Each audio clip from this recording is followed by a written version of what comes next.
Hi, and welcome back to Our Own Canon, a show about Asian Americans and our relationship to art and a journey to build our own canon. So we're back, and what do we have today, Edgy? Back and better than ever. So today we're You say talking about back and better than ever, but we have no videos be- today. better than ever. No, today we're talking about the brand new Spider-Man movie. Very fitting that our podcast is called Our Own Canon, and right now the term canon is trending because of this movie. Um, it's a canon event is now becoming like a mainstream phrase, which is so interesting. And Should I don't we know, I feel like we should trademark before it's too late, you know? we should change top picks to canon events or something like Yeah. that. No, this movie is absolutely incredible, and it's gonna be a little bit of a fork in the path for us. This is gonna be the first not quite completely Asian piece of art that we're going to be examining. It does have Indian Spider-Man in it, which he is absolutely fantastic, and we will be talking about him and the importance of representation and stuff in media that is like on this scale for sure. But this isn't necessarily like an Asian piece of art, so a little bit of But a Asians still watch it, so I think it that's counts. true. That's true. That's true. Also, I don't know if this is just me and because I like grew up watching anime, I just consider animation in general to kind of be like a Asian thing. But maybe that's just me like generalizing too I feel much. like that's completely not true, but I can understand why it kind of feels like that because some of the most But popular animation is coming from Asia. that's true, and also Sony is a Japanese company, so this That is was true. produced by I'm grasping Yeah, for straws for this sure, one's but Asian. no, it's You know, Asian, it's Asian, it's Asian. the way that I Well, always pitch the podcast is like it's a show about Asian Americans and our relationship to art, and like sometimes that just means that like we have relationships to art that aren't made by Asian people all the time, right? that's And I true. think that's just as important to talk about. That's true. And this is definitely one that we are going to have a lot of fun talking about. So, without further ado, shall we? Yes, let's go for it. Alrighty, perfect.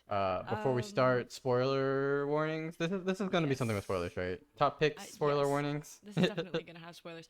I will also say this is probably like a movie that we do really actually need to put spoiler alerts for because it's new. Like, we're actually Yeah. covering it pretty much within like Bro, the for the first first couple of time we're months that it's come topical. out.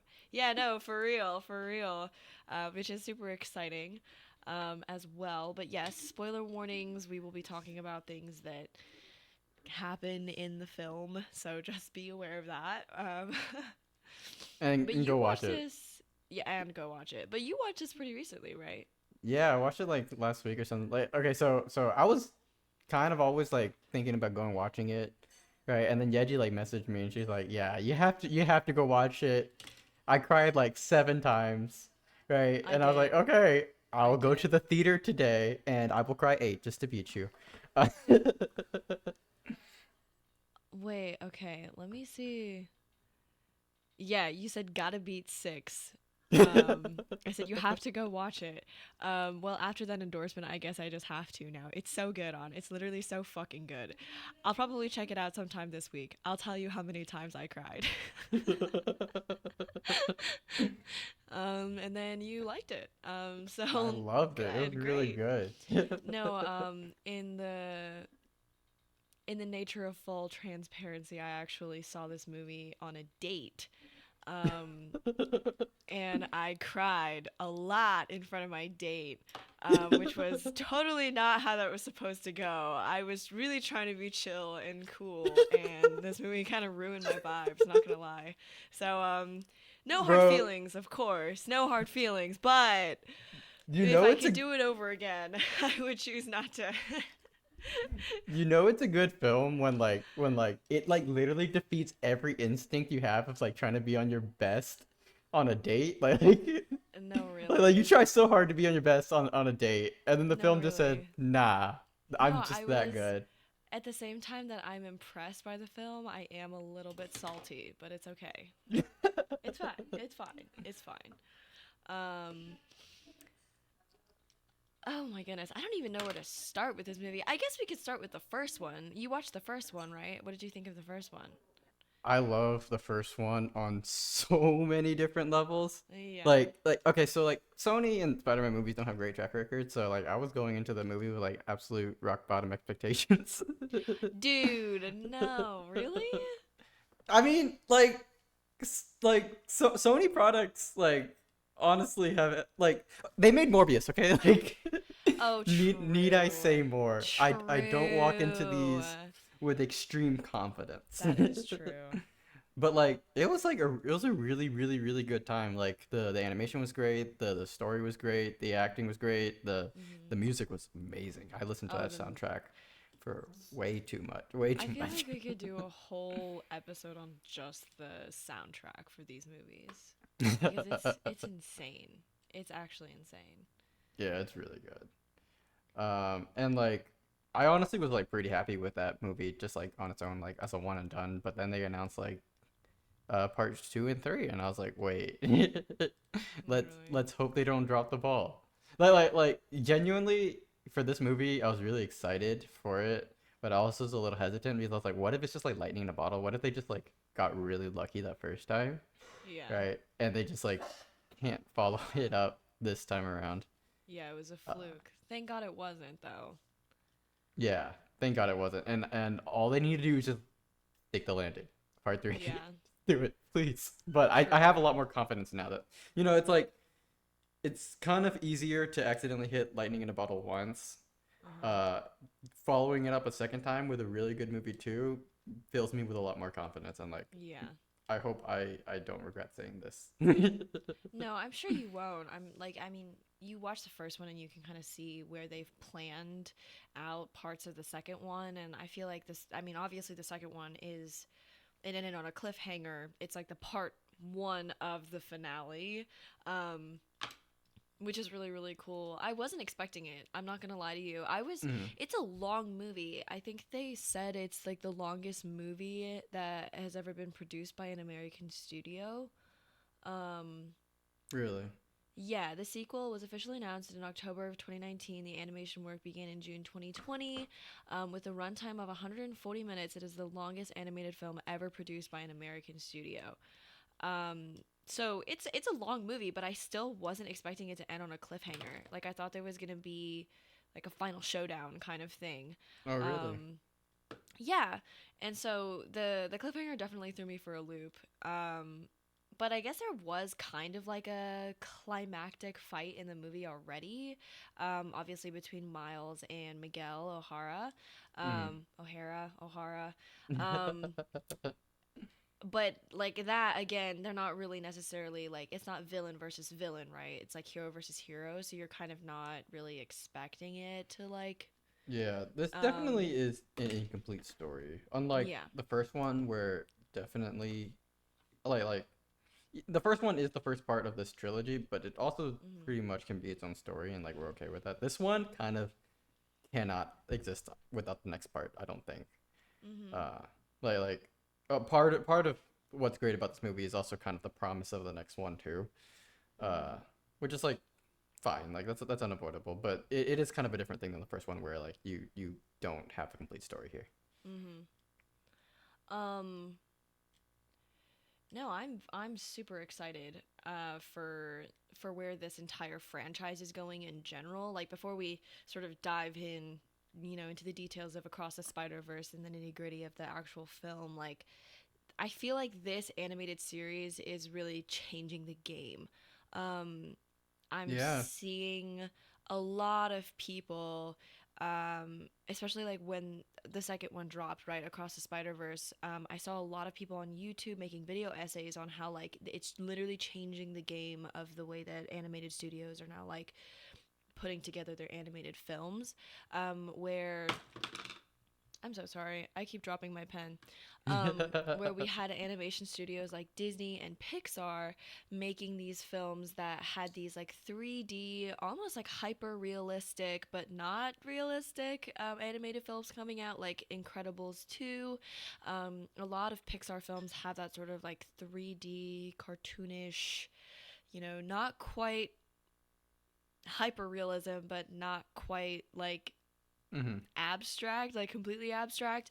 And when Across the Spider Verse dropped, I just saw so many people being like, "Oh, like we have to bring back 2D animation," which Across the Spider Verse is, I guess, 2D. It doesn't necessarily have that like 3D hyper realistic thing that Pixar has going for it. Like it is 2D, but I just the way that they play with color, the way that they play with lighting, the way that they've played with like the movement across the space in these films is I'm so excited to see what other animation studios are going to do to piggyback off of this because it's absolutely incredible. Mm-hmm. I think just to like minor corrections that I do think the movie is animated with like 3D technology, but it does use a lot of like 2D techniques and stuff like that, and like it really combines a lot of like some great aspects of the 2D like technology and techniques with like the 3D technology and techniques, and like really develops its own style that's, I agree, is very different from the Pixar Disney stuff that's going on, and Mhm. pushing a lot of boundaries that like I think should be pushed. Like Mhm. it's just more interesting to get art that pushes things either on like a story level or like a technical level or whatever. And like Mhm. that is something that this style has really been doing, and I've noticed like a lot of other 3D animators um getting in on it. Like I know like the new Avatar studio, the making Mhm. for Last Airbender, they've been talking about like doing something new like Spider-Verse did, and I think it might actually work really well. Mhm. No, I'm so excited for it for sure. Without further ado, shall we get into the actual film? Let's get it. Okay, so who's doing the bad summary this time? Oh my god. Oh goodness. Okay. I can do the bad summary. Okay. I will do my very best. There are a lot of moving parts to this film. And I don't want to get like too caught up in the tiny details, but there are a lot. Please go watch the film. Like Yeah. if you're this far into the episode and you haven't seen it yet, please stop the episode and go watch the film. Um, One because it's absolutely incredible and like I'm not gonna do any of the story actual justice. But also because as we kind of go into talking about it and as we kind of hit certain plot points that I plan on hitting, we planned on hitting, it is it's a really emotional experience, especially if you are not used to digesting superhero stories that are like quite this deep. I mean, I feel like with Marvel and like the Avengers franchise, they've done a lot to cover as much ground as they can, but those films are still like primarily white, still, very American-esque, right? Whereas this film, it's such a celebration of diversity. It It is such a is. celebration of diversity and humanity, and like you really I haven't really digested a piece of art like this in a really really long time. um I think like the last time an animated piece of art hit me this hard, it was like Arcane, and I watched that when it like first came out. But no, this is an incredible film, and I absolutely recommend that you actually go watch it. You best believe I'm buying this movie as soon as it comes out on Amazon, um, so I could just keep watching it over and over and over again. Anyways, Yeah, I do really want a Blu-ray copy of both these no, movies. for real. So the movie starts with Gwen Stacy on Earth 65, I believe is her Earth. Um, and Probably. it kind of, yeah, like, you Just say it with know, confidence, yeah. Just say it with yeah, confidence. another No. another Earth 69. How about that? Earth 420. Um, so it starts off with Gwen Stacy, who is Spider Woman, and she's introduced in the first film, and it kind of seems like it's going to focus a little bit more on like her backstory and what's going on in her universe, which the main focus of like Gwen and her conflict with the story is her conflict with her father, who is the police captain, and doesn't know that she's Spider Woman. Yeah. Um, and he is obviously on a rampage, you know, to catch Spider-Woman as the police captain. You know, that's a pretty canonical Spider-Man like plot point You might that say it's a canon you event. That. it's too early for that. Um Yeah, but that's a pretty yeah, basic it's a pretty Spider-Man setup. standard feature of a Spider-Man story is like the police captain is trying to chase down Spider-Man, whether or not they're actually like related to each other. But for Gwen, it's her father, and she's been hiding this from him. Um, at one point, she runs into a villain that's from another universe, and two spider people from the Spider Verse intercept to send him back to where he came from. Those two spider people are Miguel O'Hara and Jessica Drew, who are new characters. They weren't introduced in the first one. And Miguel is kind of revealed to be like the leader of this secret society of spider people that we haven't really been introduced to yet. And Gwen manages to kind of find herself taken along with them. And basically right when it's revealed that like to her father that she's Spider Woman. So like they have a face to face. He's super shocked. She's like, I don't want to be here, and she leaves with the other spider people. It's a pretty heavy moment, pretty sad. But the introduction of Miguel and Jessica, it's just so amazing. It's so incredible. I gotta say, I love that they picked Oscar Isaac to voice Miguel O'Hara. I think that Oscar Isaac has this really unique texture to his voice that sounds. I don't want to use the word foreign, but he doesn't sound American in the sense that he speaks without an accent. He's like he sounds culturally he sounds culturally different, but he has an American accent. It's weird, but I love that they picked him because he has such a unique texture to his voice that is just like it's not just like white. Yeah, Um, that's something I really love about like the voice acting cast in general for this movie and just like the soundscape, if you will, of the movie, is that yeah. like there's a lot of accents. All of them are American accents. Yes. Yeah, they're accents of like other cultures that live in America, and like some Yeah. people may not consider them American accents, but like I grew up in a really diverse place. I hear these accents all around in America. Like Yeah. this is what America sounds like to me, Yes, right? yeah, that's kind of what I was trying to get at, but I didn't know how to word it. That's exactly right.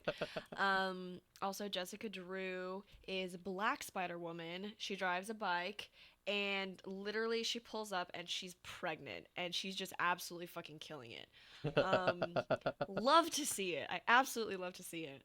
Um, I was really like, so I do keep up with the Spider-Man comics ish, like not uh huh, super religiously keep up with them, but like uh I huh. do kind of know what's going on, and like the choice to like change like keep her pregnant, I think was like the choice to have done that in the comics, I think was always an odd idea, and it did not have the right writer behind it. Mhm. So Yeah. the choice to keep it here, I think, was interesting. Mhm. It doesn't really hurt the story or anything in any way, but that would have not been like I would have not looked at that character and been like, this is the exact thing we need to keep. But it is a pretty iconic moment for her No, it's so from cool. her. I just thought it was really unique. I've like never really. I think in general in stories, it's kind of like the pregnancy is the part that like the show will skip. It's Hmm. like, oh yeah, she's pregnant, and then time skip, and then the baby's like out. And like I know they do that for like timing and pacing reasons and whatnot, but like it's kind of cool to just see like a character exist in a story and be pregnant, and it's not like the focal point of the story. And Like she's still doing it's badass things. Yeah. yeah, and it's like literally only mentioned like once. Um, but I don't know. I think that's cool. Anyways, those two characters are introduced. They're both badasses. We both love them. And then it switches back to Miles Morales' universe, who he is the protagonist of the first movie. He's the main character that we are kind of expecting to follow for the film. Um, and I think at this point he's been Spider-Man for a little bit over a year. Um, and it opens not necessarily with Miles, it opens with like the villain of the movie back in his universe, which I think was really, really cool because we get this kind of switch back into Brooklyn, the Brooklyn that we're used to seeing with Miles. But it kind of opens with this like really goofy looking character who's like completely white and has black spots. And he's trying to steal an ATM and it's just not working very well. He's super powered. We can see that he has like this portal power, and we're trying to like he's trying to just like figure out how to get the money out of the machine. But he's like a goober. He's a complete goob. Um, at which point, Miles swings in, is kind of reintroduced as like a more experienced Spider-Man because when we leave him off in the first movie, he's still pretty new to the game. At this point, he's been Spider-Man for a while, so he has that like suave, kind of sarcastic Spider-Man-esque entrance that we're used to seeing from other Spider-Men in the past. And he goes to town on the guy, kind of figures out what he is, and then I think loses him like immediately. Um, Yeah, I guess he's got to do his whole like parent teacher conference thing with his yeah, parents, and that was which that was hilarious. the scene where Miles's mom gets offended that he's not doing good in his Spanish classes. Oh my god, that is incredible. No, we can spend That's like some 30 real minutes shit. talking about that scene. So yeah, like he's kind of chasing Spot, but at the same time he like needs to go to this parent teacher conference. So he's kind of like half-assing it, and then he basically like loses him, goes into the meeting.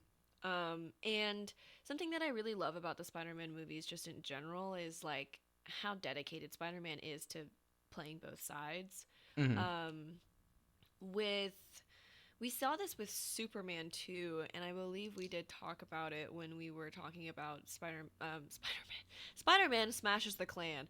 When Superman smashes the Klan, we were talking about like Clark Kent's dedication to living among human beings as a normal person. Hmm. Um, and I think that Spider-Man has that same quality where he like insists on being the neighborhood Spider-Man. He insists on having a stake in what's going on in his community. And this scene is kind of emblematic of that in a way, like the way that he is still this like goofy teenager who doesn't really know what's going on and like still has to take classes, and he's normal for the most part, but then in the background we see this like villain, right, trying to destroy him. And it's very fascinating, the way that they play this and the way they've played it in the past. And I just gotta say, like, I love the fact that part of Miles's normal world, his part of the community, is this it's rich with diversity. Like his dad is black, his mom is, I believe, Dominican. um Hmm. and his normal is like getting snapped at in Spanish by his mom, and like his dad kind of, making witty jokes about, him being late. And it's so good. Like that's something that I really appreciate of like the attention to detail, is that like because this movie is so rich in diversity, there are these like little things that only those communities can kind of like empathize with, almost like an inside joke. But it's just cool to see that, even, and it's not a very long meeting. I think the scene is like 5 minutes long maybe, but it's just like it's packed with so much goodness, and I loved it. It was cute to see. um Also, when this is like a weird detail that I saw when I was watching video essays to like study for this movie, but when Miles's mom snaps at him when she finds out that he has a B in Spanish, the little like comic book, I don't know how to really describe it, but like basically like the Dominican like flag pops up, I like believe when she snaps at him. the small like correction. She's she's Puerto Rican instead of Puerto Dominican Rican, there we because go. like they have the whole thing about how like Puerto Rico is part of like America, Oh, right? okay. Yeah. Yeah, yeah. No, I just thought that was so cute, and the video essayist that I was like watching like freaked out over that because they were like, "How do you even do that? Like, how do you come up with something like that? Like in the grand scheme of the movie, that small, tiny ass detail is just it speaks volumes about the attention and the care that the creators like put into every single every single slide, every single I don't know, panel. There we go. Every Panel. single panel of the film, just like so much attention to detail. So thought that was really really cool. Yeah. Um, And just like Gwen comes going on. back. Continue. What were you saying? Sorry. I just like talking about like the diversity and stuff in the film and like how cool like those little things are. You know, it's just like I remember like there's like a quote, I think maybe I'm misattributing it, but like Stanley was talking about how Marvel's supposed to be like the world outside your window. You know, DC has like this like larger than life story about like space and gods and stuff like that, but like Marvel's supposed Mm-hmm. to be the world outside your window. And like, you know, something really true about that statement is that the world outside your window looks really diverse, especially if you're in America. Uh, I so mean, like I all the hope small little so. touches. I mean, like not everywhere it's that way, but like, but especially if you're in New York, like no Mm-hmm. way around it, you know. So like just having like Mm-hmm. those cool little like small touches, it's just like it's just awesome. Like Yeah. I No. love it, even if it's like not specifically like Asian, just to see like other people have like their representation in that way. Like go them. Oh no, it was so cool. So so cool. I gotta say too, I just the way that they animate people, the way that they animated the people in this film is just mind blowing to me. Like, Hmm. everybody's like facial features are so diverse. You know, like the movie doesn't Yeah. suffer from like same face syndrome where like everybody kind of looks the same but are just like colored in different colors.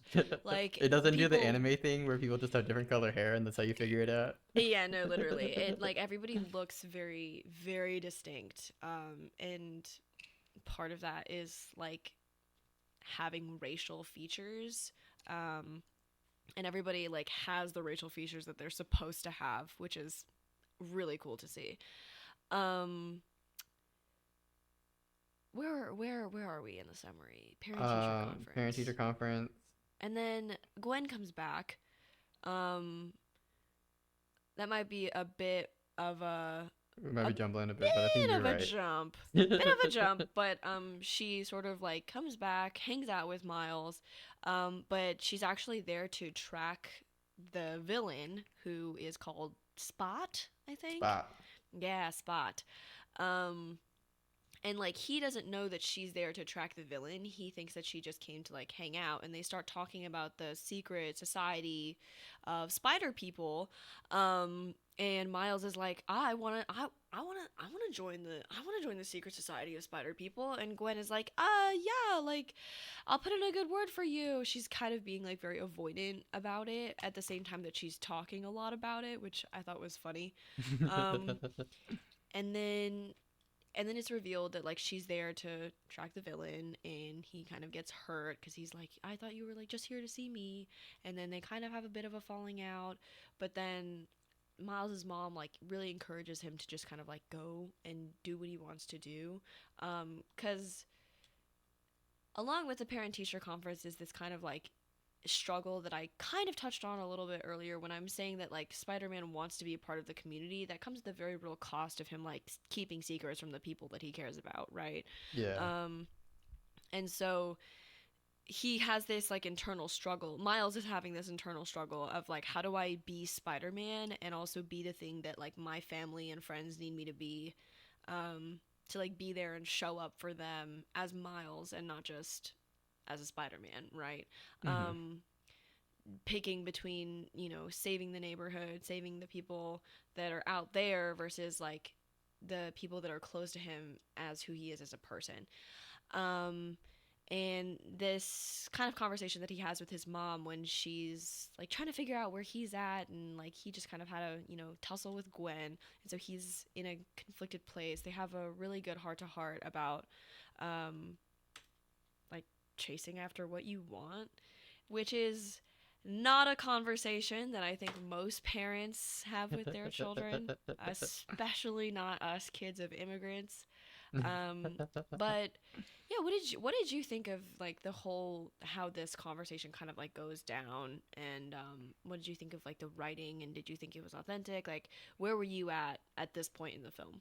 I like love that conversation he has with his mom, where his mom's like talking about uh how like she like looks at him like as this little boy, right? But like as he grows up, she has to know that like he has to like take care of himself, and then she has like that really poetic moment where she's like, you know, I can't take care of that little boy forever. You like, you need to grow up, but like you have to promise me, right, that you'll Mhm. take care of him for me, right? Mhm.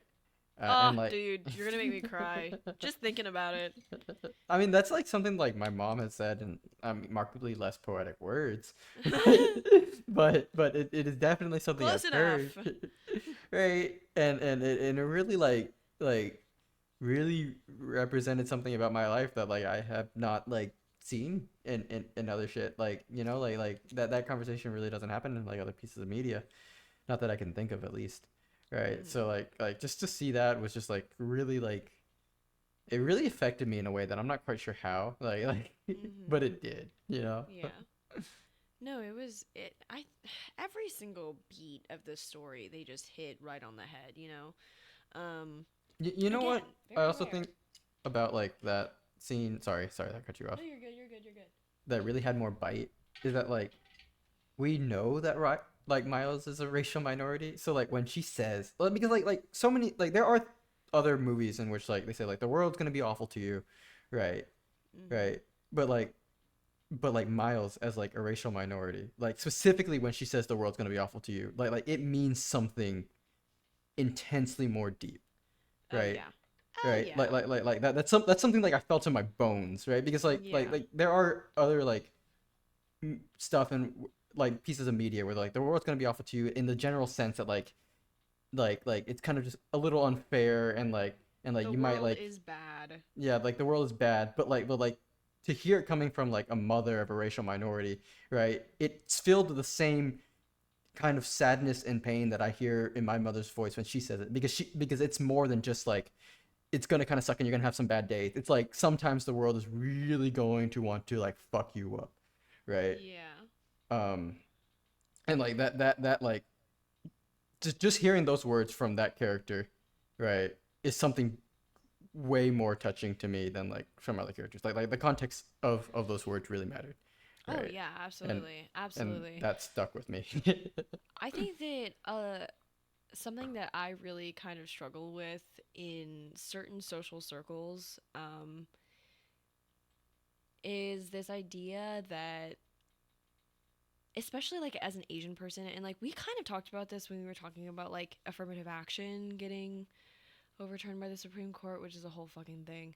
But Yeah, the whole that's thing a on whole its own. fucking thing. I'm not gonna say any more on that than that. But we touched on that um in this idea that like Asian people have this model minority status, and we've talked about model minority status how many times on this podcast? Like we probably cover it like at least once or twice in every episode, but it's it's sometimes difficult to like level with certain other minority struggles because like Mm. I'm also very aware that like Asian people have model minority status and like we do get treated very differently than like other groups of people of color.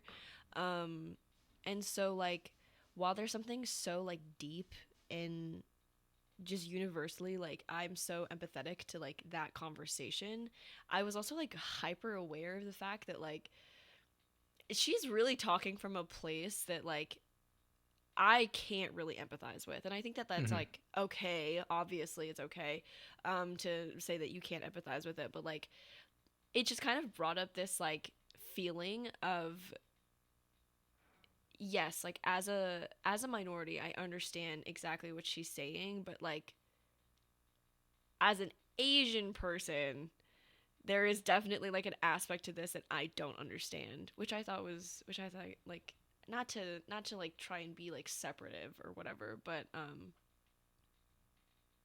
there was like a moment for me when I was watching where I was like, damn, like no, she's right. Like the world is awful. Like the world is Yeah. awful, um, in ways that I can't even comprehend because I haven't been treated in certain ways too. You know, Hmm. um, this movie makes me feel things. Anyways, A lot of things. Yeah. a lot All of right. things. Where are we going next? So Basically, Miles like, gets like he's like, oh yeah, like I my mom said I can go, so he like follows Gwen, and he follows Gwen into a portal, that takes them into Indian Spider-Man's universe, who he is so cute. Where we so at this point we are introduced to Praviter Prabhakar, um, who is the Asian Spider-Man, and let me just tell you, they did him justice. They really, really did. I don't know if you've seen pictures of the comic book Indian Spider-Man, but it's bad. It's really bad, and they really stepped it up for Praviter in the movie, which I appreciate.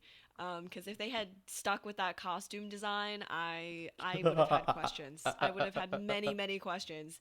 If you're listening, go look up the original costume for Indian Spider-Man, because it's a whole journey. Anyways, um, Yeah, a lot of like Spider-Man like spin-off properties in general have this thing where like the first couple times like they do it, like the first time they introduce it, it's just like, damn, like that was not something you should have done. It happens yeah, with an odd amount of frequency. you're just Uh, like, that's a choice. we'll probably talk about Silk sometime later because I do really want to talk about Oh the my Silk god. comics. But Oh like my god. a primer for you. I have things to say about Silk. Um Yeah. As a quick thing, and I'll just let it go after I say it. But like, yeah, they made an Asian American, Korean American yes, woman spider specifically woman. Korean. Yeah, and her introduction chapter was bad. Like I think it was like it's some ungodly combination of sexist and racist at the same time, and it's like that guy should never be allowed to touch the character again. No, literally, I am and was scared when you were talking to me about it, when you were like reading it and updating me. I was like, I don't know if I want updates on this story actually. This is kind of terrifying. Um Anyways, Indian Spider-Man. Um, so he's introduced. It's a whole thing. The design of Mumbattan, which is the city that they're in, a combination of Mumbai and Manhattan, is absolutely phenomenal. Yeah. They combine, and again, like I looked at it, marveled at it. I understood like the reference and like everything they were trying to do, but like imagine being an Indian person watching that. Like life changing for real.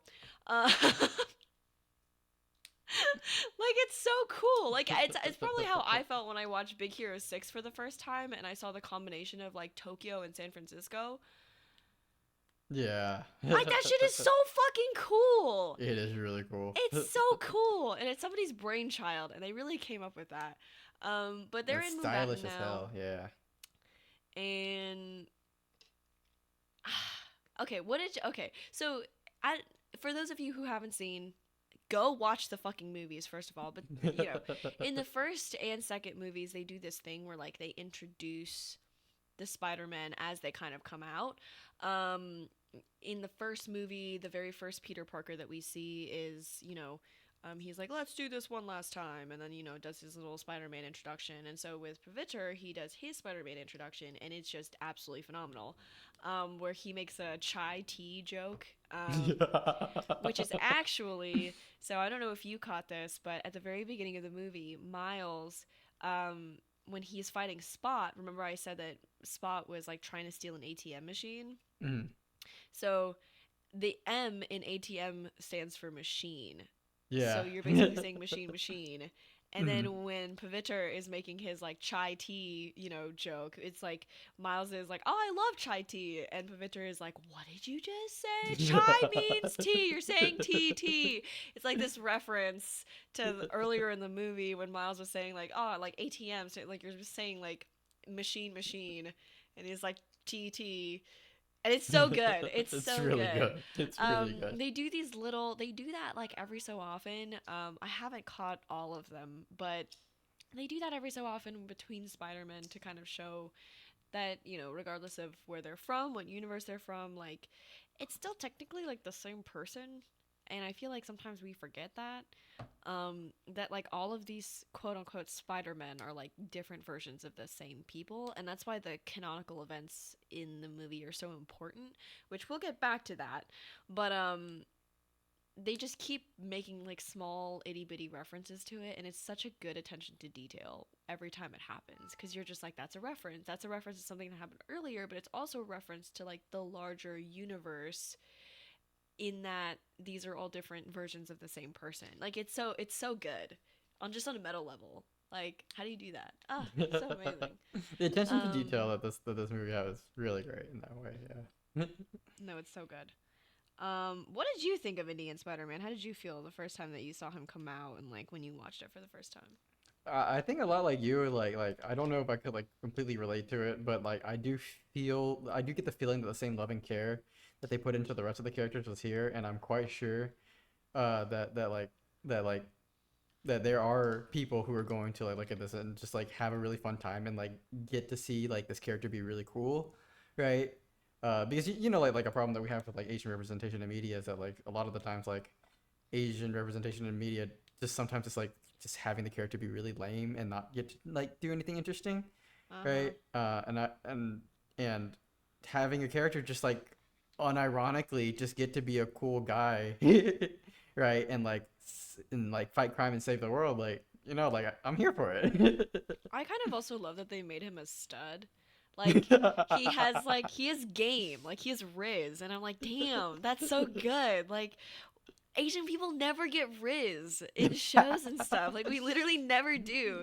And this guy is just a Riz god. Like, perfect hair, perfect body. Like, I love it. I love it. And I love that they like draw attention to it, you know? Hmm. Like in his introduction, he's like, I do almost nothing to my amazing hair.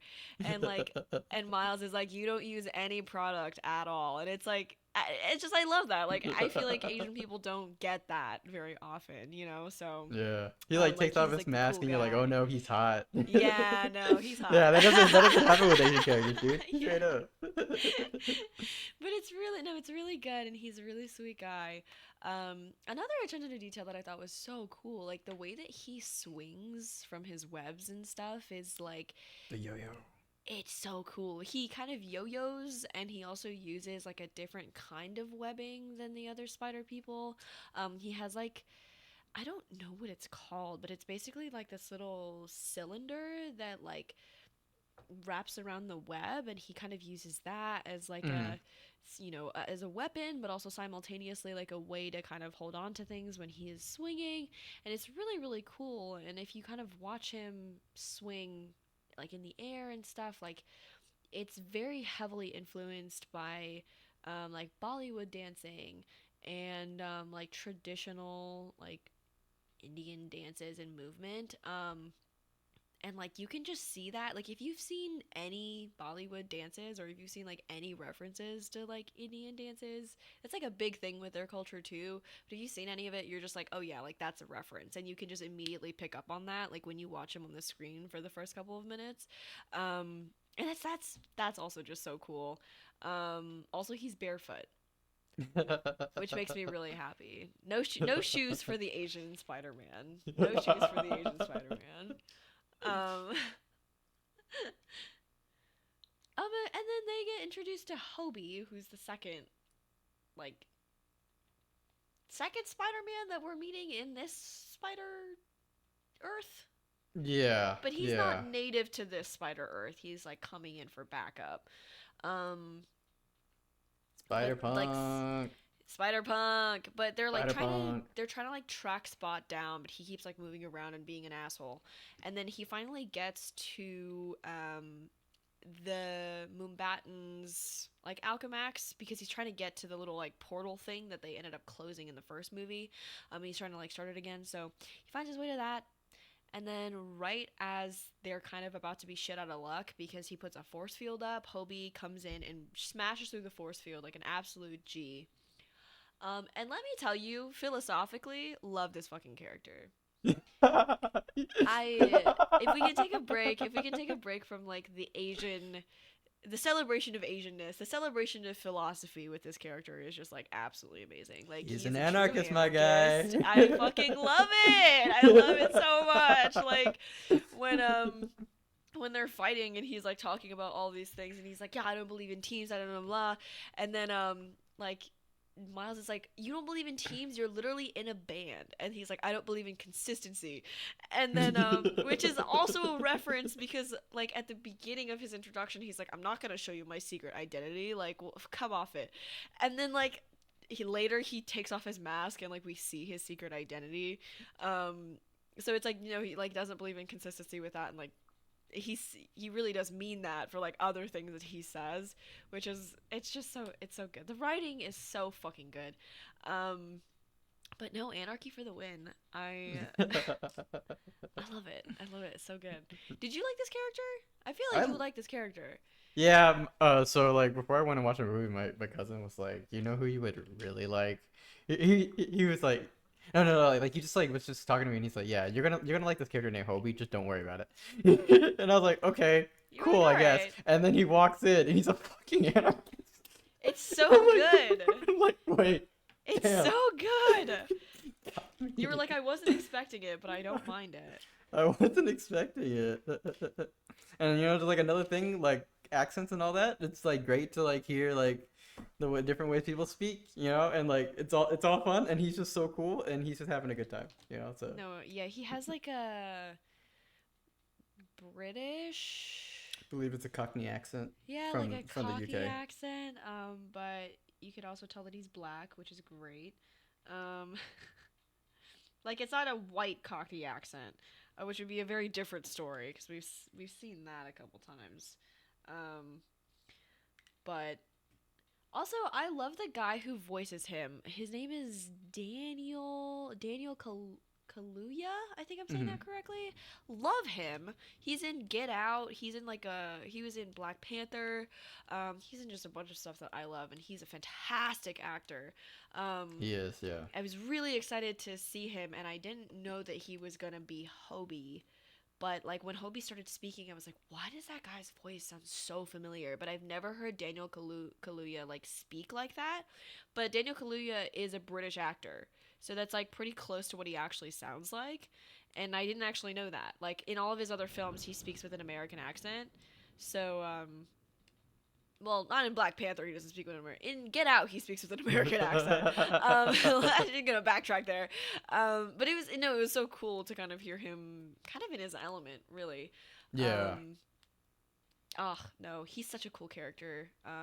His character design is on fire. I fucking love it. He has a mohawk on his mask. I also love like something we didn't talk about, but like that's kind of true about all the characters is the like the animation differences, like the art style differences for each Oh yeah, character. yeah, Right, yeah, yeah. Hobie has like this like there's no other way to say it, but it's like it's just fucking punk rock. Like like No, it he's really animate is. like he's colored in a way that's like just really reminiscent of punk rock, and like it's awesome. Like Mm-hmm. that's such. I imagine it's a difficult thing to pull off. Right, and the fact that they went for it and were ambitious and like said like no, it has to be this way if we're gonna do it, and then they did it. Like props to them, man. Like the animators on top of it, on top of the No, fucking they shit. really did. They really popped their. Should I say that? Should I really say that on record? They popped their pussy with this one.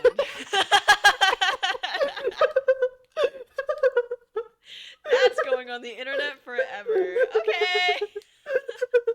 I like how like you had the opportunity to stop. You stopped for a moment. You had the opportunity. You thought about it, and you're like, I'm gonna tread this path No, anyways. it's no. I will. I will. No.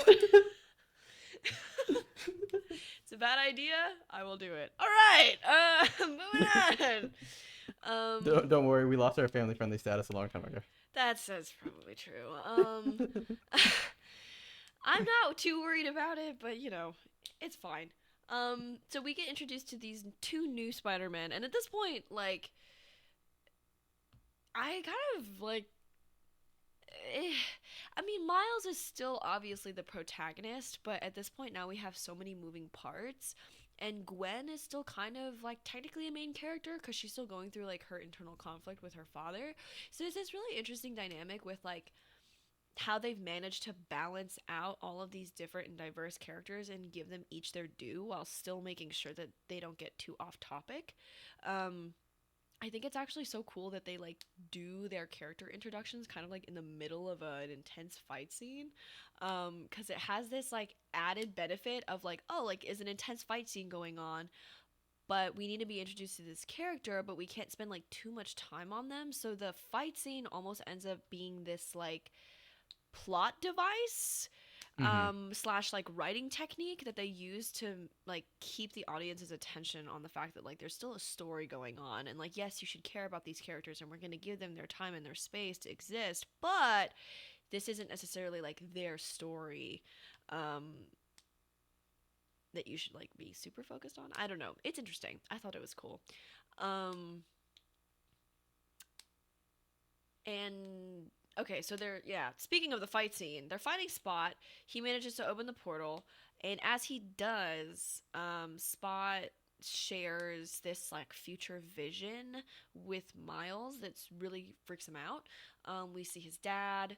We see the collider kind of like collapse, and then like as it's collapsing, Miles is like having this vision, and then he gets snapped out of it. Um, they save a bunch of people, and Miles ends up saving Police Inspector Singh, who is the father of Pavitter's girlfriend. Um, and this is kind of where the canon event stuff starts happening and coming into play. So, right after this happens, Miles is invited to Spider Society, which is the society that Gwen was invited to by Miguel, the same society that Paviter and Hobie are also a part of. He gets invited, and basically, like, exposition happens, right? Where he comes in, and Miguel, like, is reintroduced as, like, the boss man character. Without his mask, we, see him, I guess, like, in his day to day. Um, and Miguel kind of is like this exposition, has this exposition like time where he gets to explain what the Spider Verse is, why it matters, and why it's important that they keep canonical events. Can I say Before, for like uh something real quick? yeah. I love like like when Miles meets Miguel for the first time and he hears his name, so he's like he hears the name Miguel, so Oh like he yeah. knows Oh it's yeah. Spanish, and then he starts trying to like be friendly with him by speaking Spanish, and Miguel's just not having It's it. hilarious. Miles is like, I brought you an empanada, and Miguel is like, oh, wonderful, in Spanish, but like, kind of roasts him while doing it. It's great. No, it's It's so great. great. Um, Before we also get too into the like canon stuff, which I do want to spend a good time talking about that. Not only because it like relates to our podcast and how important it is to the story, but um, it has this like really interesting added like benefit of like explaining to. Let me get into that when I get into it. Before we go there, while Miles is like walking through the Spider Society headquarters, there are a ton of references that are made to like other Spider-Man movies. We see Childish Gambino in a cage, Hmm. Donald Glover, who plays Aaron Davis in the live-action version of Spider-Man, from Tom Holland's Spider-Man movies, which is like Yeah. such a crossover. Um, and he's dressed as the Prowler, which means that like the Aaron Davis in Tom Holland's universe was also like a version of the Prowler that we saw in Miles Morales' universe. Um, which is just so fucking cool. Like it's such a niche reference, but like making that connection was like super fucking cool. Especially because when Homecoming came out, a lot of people were like, there's like a line that Donald Glover has in Homecoming where he's like, I don't want these weapons on the streets. My nephew lives here or lives in this neighborhood. And there were a bunch of people who were like, wait, this is like a reference to like Miles Morales, like the Black Spider Man. And then Into the Spider Verse came out, and Aaron Davis was revealed to be the Prowler. And then they just connected all of those dots like in this movie in like a 2-second cameo, which was just so cool. Like it's just it. My nerd brain is tickled. And they do introduce like a couple more characters in passing. They introduce Spider Bite, who is like the holographic version of a spider person. And she like controls her hologram through like a VR set on a different Earth, which is simultaneously cool and also like how. Um, Yeah, that's but one of the she's things you kind don't of question too hard. yeah, she's kind of like briefly introduced. And then yeah, so Miguel gets his little exposition time, and this is where we really get into the canon stuff. So I want to hear what your first impression was for the canon stuff. Like, how did that make you feel? Were you like, oh my god, that's like a reference to my podcast? Like, that's like what we're doing on the podcast is like Well, canonical like like events. That's fucking crazy. it was already too late at that point because like you already told me that like canon events are on canon and that we need to do this episode. So like I was like waiting for it to come. Yeah. Yeah, and then once I heard it, I was like, oh, okay, I see what Yeri's getting at here. I see what she's getting at, and this is perfect. No, it literally is trending though. Like it's a canonical event is like a trending I don't really know how to it's like a term that's trending right now. And people are making a bunch of TikToks about it and it's going crazy. But I had a whole coming to Jesus moment when I saw that part cuz I was like, wait, no, this is like literally what we're doing with the podcast is like coming up with these things that like we consider to be pieces of art that we want as like part of our own canon, right? Like building a canon that is important to us and what stories and what like pieces of art pertain to that and why they're important. Like I don't know, maybe it was just me between us, but I was like, "Oh my god, this is explaining like what a canon is to like a majority of people because That is I don't true. know about you, but whenever I tell people that our like podcast is called our own canon, like I have to explain why it's called that and what a canon is. Hmm. As a literature major, I was surrounded by people who like knew what canon was and didn't necessarily like put two and two together that that's not like a really normal vocabulary word that a lot of people have in their vernacular. So being able to explain that was cool, but now like everybody knows what canon is. And that's just kind Yeah. of incredible to me. Like, who'd have thought? Honestly, I didn't think about it that way, but yeah, this will actually make explaining the podcast make a lot more sense to, So to you know people. Spider Man? Have you seen Spider Man? Just watch Spider Man if you want to know what a canon is. And it's straight up a movie which I can probably pretty reliably like guess that someone like people have watched. Right. Right? It's Yeah. a movie I made don't know. thing. I'm just impressed by that. I think that that's a cool little thing that happened for us that I like wasn't expecting, but I'm glad that it's a thing. It just means Um it's our time. no, it is really for sure. So basically the whole canon thing as it pertains to the story is that there are certain parts of Spider-Man stories that cannot be disrupted. They're called canon events, and essentially, when Miles helps Paviter save Police Inspector Singh, it disrupted a canonical event in his story. I think Police Inspector Singh was supposed to die, which is something that we're used to seeing in other Spider-Man stories as well. It's either like Inspector Stacy, I think, like Gwen's Hmm. dad is like a police chief and he passes away, or something like that. So that was supposed to Yeah, be part of his canon, and it's it didn't really happen. like cool when they explain it and they have like when one was like when Uncle Ben has to die, right? And then you see like the clips from like the really big live action Spider-Man movies. Right, you see Yes, Uncle no, that was Ben so die, cool. and then they say like the captain has to die, and you see it like from the Andrew Garfield like runs when like Uh that huh. happened in those movies, right? And it's like Mhm. really like so like even if you like don't follow the comics and stuff and like know that this stuff happens regularly in the comics, like it really nails it home by saying like yeah, it's such a canonical thing that it made it into these like mainstream blockbuster movies. Like you know, Yes. like these events have to be so like ingrained into the mythos of your characters in order for it to really appear in any like mainstream thing like that, right? So Mhm. like I think that was like a really cool way to really highlight and make that point without really having to say it and not having to be a comic fan to Mhm. understand like yeah like this shit happens all the time.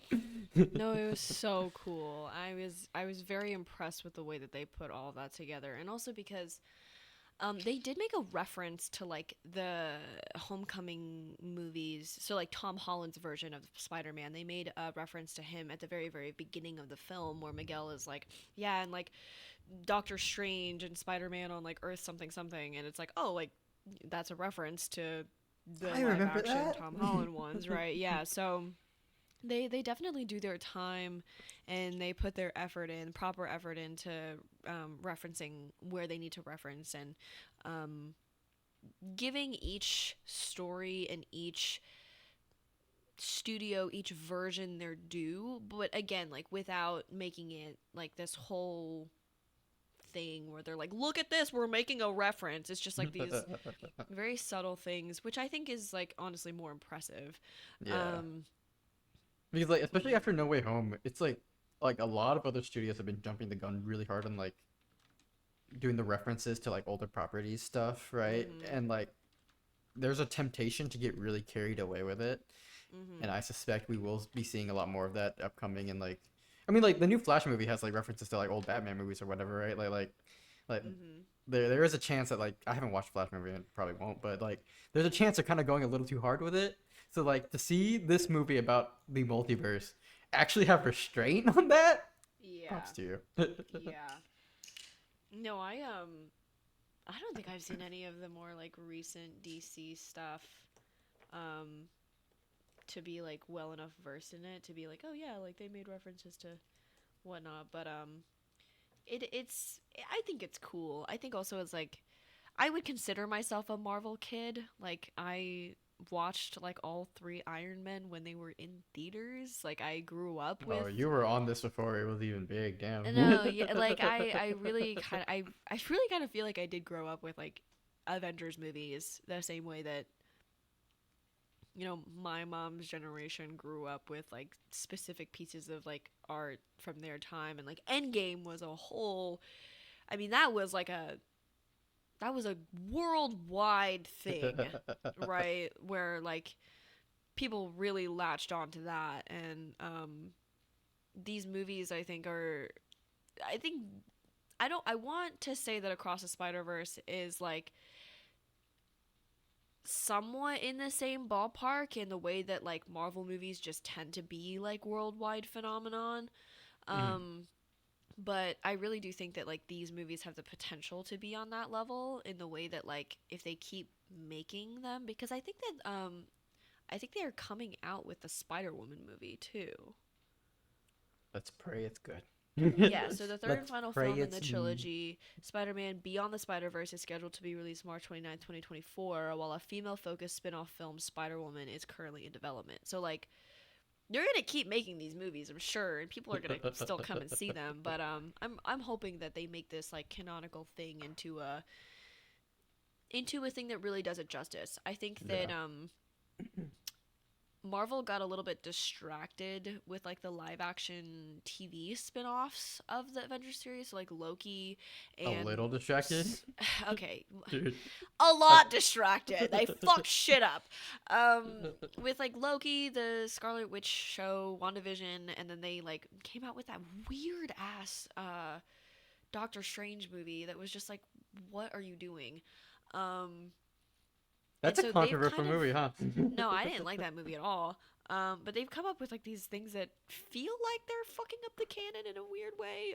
So it's like it's cool to see there kind of being like an in-universe reason why things are going like batshit, because it's like, oh, this is a canonical event like for this specific universe, or like this specific like version of Spider-Man, this specific version of in this specific world does this specific thing.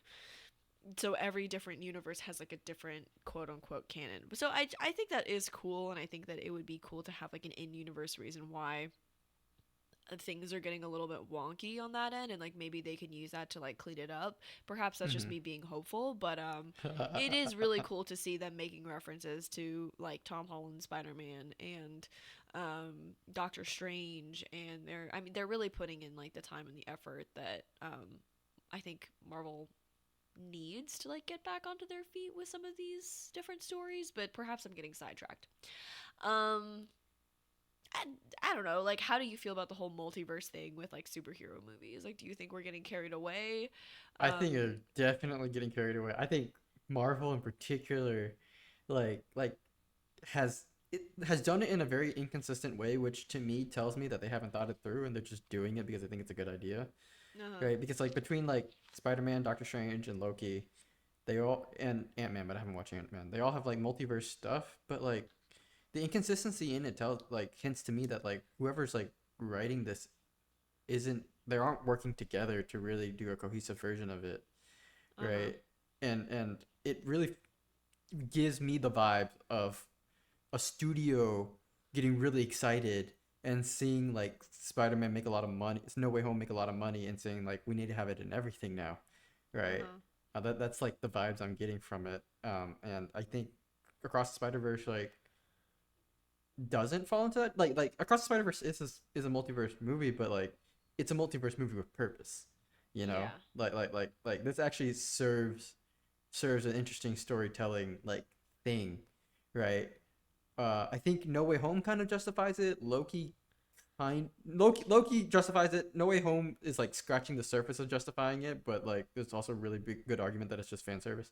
Doctor Strange, Doctor I Strange is don't not even close. I don't hate the movie, but I will completely agree that like I don't think it really justifies it being a multiverse movie.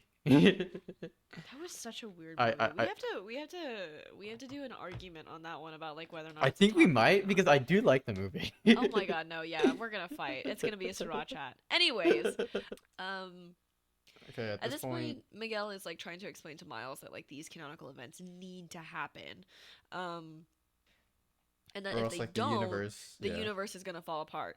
Um, and Miles is kind of realizing like, oh, it is now within my canon that my father passes away because my dad is about to be police chief, and now Spot is in the mix, and he is pretty hell bent on destroying Miles and everything that he cares about. So Miles kind of freaks out and is like, okay, well, I'm gonna go home. And they're like, no, you can't change the canon. And he's like, fuck you, I'm gonna change the canon anyway. And he starts running away. All the spider people get involved. It's a whole big scene that apparently took like 2 years to animate fully, which I think is crazy. I believe Um, it. but no, it's such a cool little like thing where he's just getting chased by like hundreds of different versions of Spider-Man. Um, because they're like, "Yo, you can't leave. You can't fuck up the canon." And he's like, "No, I want to." That's accurate dialogue, by the way. That's actually how Yeah, they talk. that Yeah, actually happened in that voice. that's Yeji was yeah. actually a voice In actor that for I Miles was. Oh Morales. my Yeah, god, no, don't he's just. expose me. I'm trying to keep on the down low. Um, so yeah, he gets chased around. He does manage to escape, but before he escapes, Miguel reveals to him that Miles is an anomaly in his own universe because his Spider-Man wasn't supposed to die. And he was never supposed to be Spider-Man. And the spider that bit him wasn't from his universe. It wasn't from his Earth. And so he is like the original anomaly. And when being interviewed about this movie, the writers were saying that they took inspiration for this scene from people who didn't think that Miles Morales deserved to be Spider Man because of the color of his skin. Yeah. It's a really, really great scene. It's heart wrenching to watch because it's just Miguel like ripping into Miles for no fucking reason. And that's really the point, right? Is that Hmm. like for no reason there were these people who were like, I'm being racist pieces of shit, and yeah, no, I found that scene to be absolutely riveting, but to find out later that it had like a purpose outside of the just the scene in the story was really really cool. I mean, when you watch it again and you listen to the way that he talks to him, it's very clear that it's meant to be something else, which is just Yeah. it's so cool. It's so cool. That's the like I really love that scene, like the scene after it where he's like talking to his mom. Or because like earlier when he's talking to his mom for the first time, she's like, Mhm. sometimes the world's not gonna want you, right? And then you just gotta know like you belong there anyways, right? And then you have this scene where Uh-huh. like he is literally being told by not just like Miguel, but also like the entire like spider society that they don't want him, right? And Yeah. like he takes that moment to like say no, like fuck you, like I belong to be here just like everyone else, like I am Spider-Man, like I like just because you don't want me doesn't mean that like this is not something I can do. This is like who I'm meant to be. Like that's just such a powerful thing to me to just like to like it really resonates and it's like really powerful with me. Just like that feeling of like I know you don't want me here and I just like but I will make my own path here, right? Uh-huh. Because I know deep down in my heart that I deserve to be here just like everyone else. Like that I just love that theme and that feeling and that message, right? I'm quite sure that's something like a lot of like different racial minorities from like every racial background can understand the feeling of like being told that you don't belong somewhere, right? And Mm-hmm. it just feels so empowering to see a character on a like a big budget screen like I watch this in the fucking theater say Yeah. no, like no, this is my place, I belong here, I'm putting my foot down, right? That's just awesome. Like I love that so much. Mm-hmm. Mm-hmm. No, it's so good, and it's such a powerful moment for him as a character too. Like if you're just even looking at the story on like just its basic level, right? Like as a story, what it's doing, um, just in universe, like it's such a powerful moment for Miles because this whole time, even in the first movie, he's been fighting for his place. He's been fighting for belonging and being like, hey, no, like like this is my spot, I deserve to be here, I'm good enough to be here. Like that's his whole thing in the first movie is like, oh fuck, I'm Spider-Man, how do I fill these shoes? um and it's like a consistent thing that he has been struggling with for the entirety of this movie too, in this way of like, how can I do both, how can I do everything, how can I save everybody? um and he is dedicated to saving everybody, or at least trying his very absolute fucking best to save everybody. And he's not gonna just sit by and be like, oh, it's like because it's a canonical event, I'm like not supposed to save. I'm not supposed to try to save people. And he's like not gonna stand for that. And it's just it's a really powerful character moment, along with being this very culturally significant thing that is just so cool and important and valuable. um that scene is also just like beautifully animated. It's like happening on this like high speed rail, like in the sky. And when they're fighting, it's like this gravity defying thing that is just fascinating to watch. And it's just like, even while the story is doing things, like even the writers are flexing, like the animators are also flexing as Yeah, fuck, and it's so cool to see. um the only thing that like about the scene that like I kind of like feel like weird about is that like you know like in the last like first of all this film has like Metro Boomin did like a great companion like album to it, so there's a lot of great music along with this. uh-huh um and like the first movie we had like the what's up danger moment, right, where it's uh-huh like where it's like really dramatic, everything's happening, and then like we get like a hip hop song like coming in, right, and really accentuates it, and like it's great. It's an iconic moment of the movie. I'm Yes. surprised they went with a traditional like movie score for this moment. I'm surprised we didn't get something from like the Metro Boomin album, like straight up. Like Really? I found that odd. Because I That's like kind of true. if it was up to me, like I like I've listened to this like whole album like several times. Like there's so many great songs I would have picked to go in that spot, or even the song from like the last album. Heck, do "What's Up Danger" again. I don't know, but Yeah. but It'll I'm hit just as genuine. hard the first time. Yeah, like I'm genuinely really surprised that they didn't do that there, right? Because like it would have fit so perfectly in my opinion, instead of like Uh-huh. the traditional like movie score. I mean, it wasn't a bad score, right? But No. like this movie has so much style. Yeah. uh, It also would have been a cool reference, I guess, too, right? Like, yeah.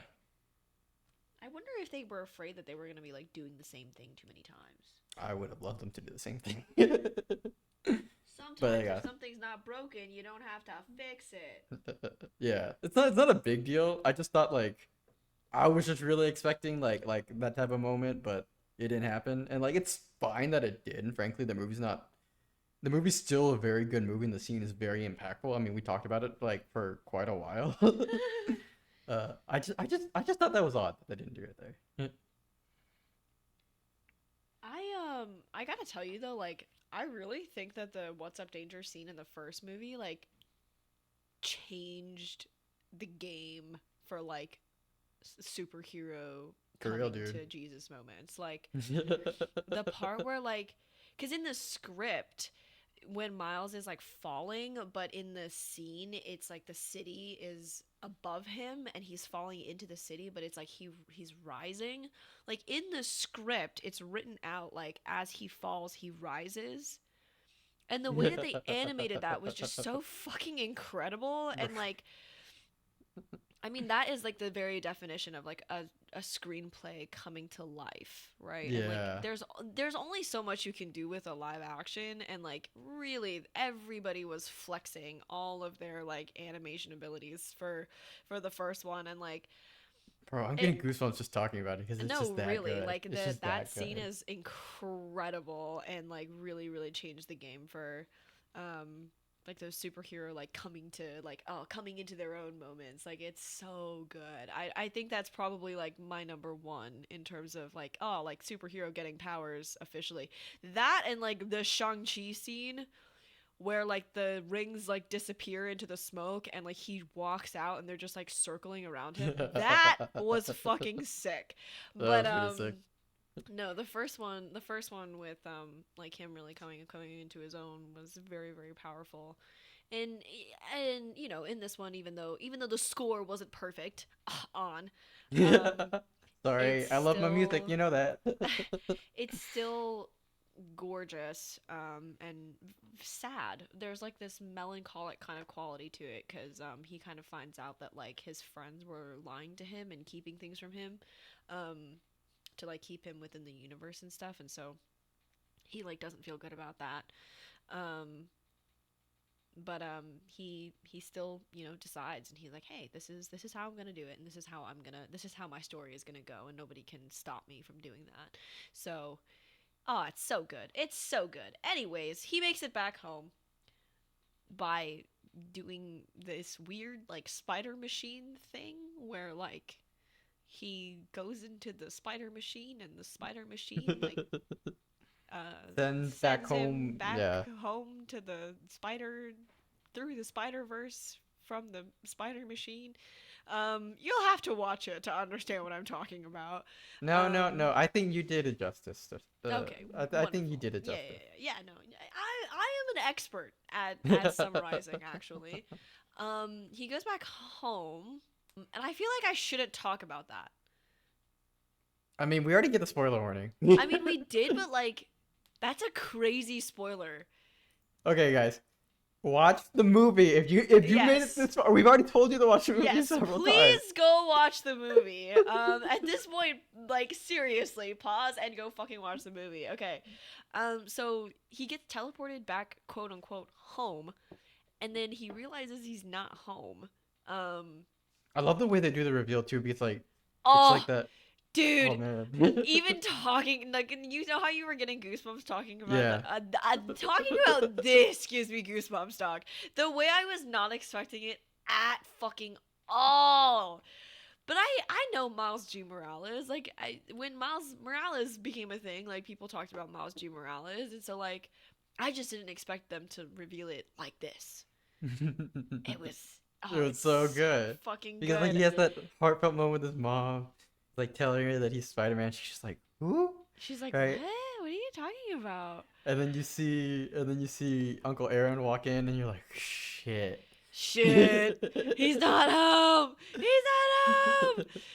And in No, case you didn't get it, it flashbacks to him talking about how like the spider was from a different dimension, and like it's great. It's great that they didn't have to spell it out because like like I love something about subtlety, where like they give you all the pieces and like you probably should be able to put it together at that point, yeah. right? And like I really appreciate that like they treated us like we're not idiots, like no I one had to mean, say no one had to like straight up say it before you really understood it. perhaps somebody needed to say it cuz I wasn't expecting it. I I still wasn't really getting it until the mask like fully came off. Or no, actually it was when they show his shoes. Is when they showed his fucking shoes. That's when I was like, oh fuck, it's Miles, but it's not our Miles. It's somebody else. Ah! No, it's. I freaked out. I freaked out. It was so good. Ah, ah, ah, ah. So good.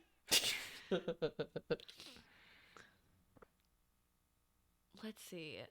So that's revealed, and then like Gwen comes to Miles's actual universe and is like, "I'm gonna save him," and like gathers up all the spider people, that we've met so far. So like Pavitra is there, Hobie is there. We see Penny and Ham and Spider Noir again, and Peter B. Parker.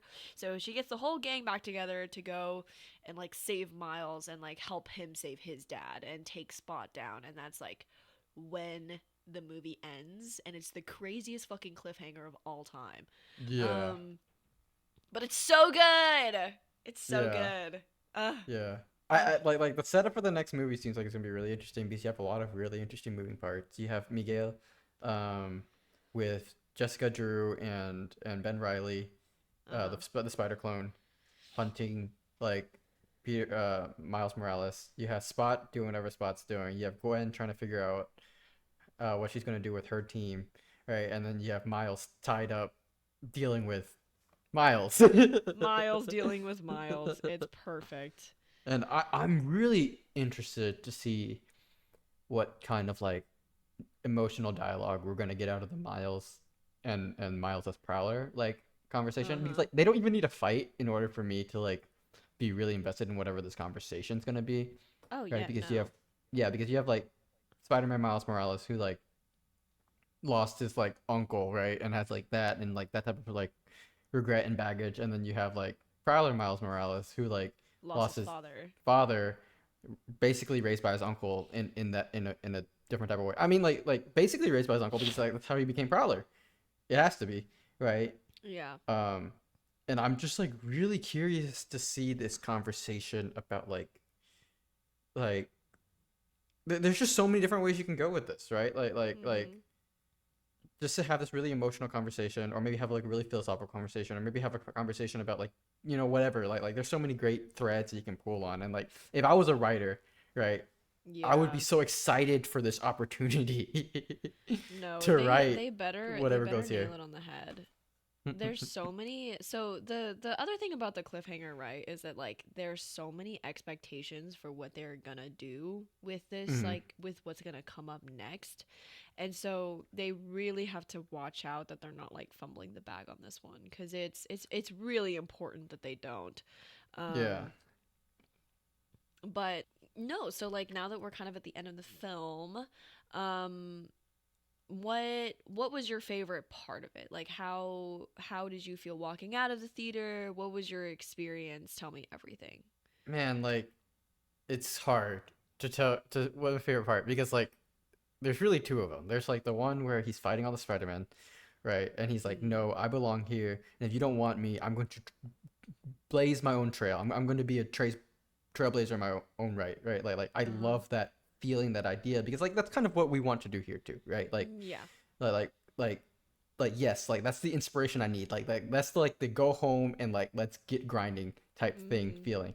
But I also love the plot twist at the end so much. Like that moment, right? Like as it's all piecing together in your head, right? And you're seeing it all come together, and you're just like, oh shit, like Oh oh. shit!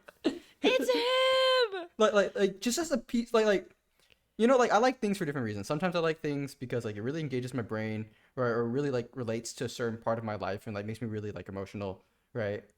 And then there's some pieces where it's just fucking good writing, right? Mhm. I don't even have to relate to it just to understand that this is just fucking good writing. And Mhm. that's what the plot twist is to me, right? Like Mhm. it's just great writing. Mhm. No, it's Like actually incredible. And I feel like there are ways to do plot twists in a way where like, everyone's like, "Oh, I was like expecting that." But no, really, I did not see this coming. I didn't see it coming, yeah. But it also makes so much sense because like they really set it up well enough uh, in the earlier stages of the movie, right? Like where they're like like you got bit by a spider from another dimension. This thing scans your DNA and then sends you back. Like it all makes sense. The pieces are all there, Mm, right? So when it hits, you're like, shit, like yeah, of yeah. course. Of course. This makes perfect sense.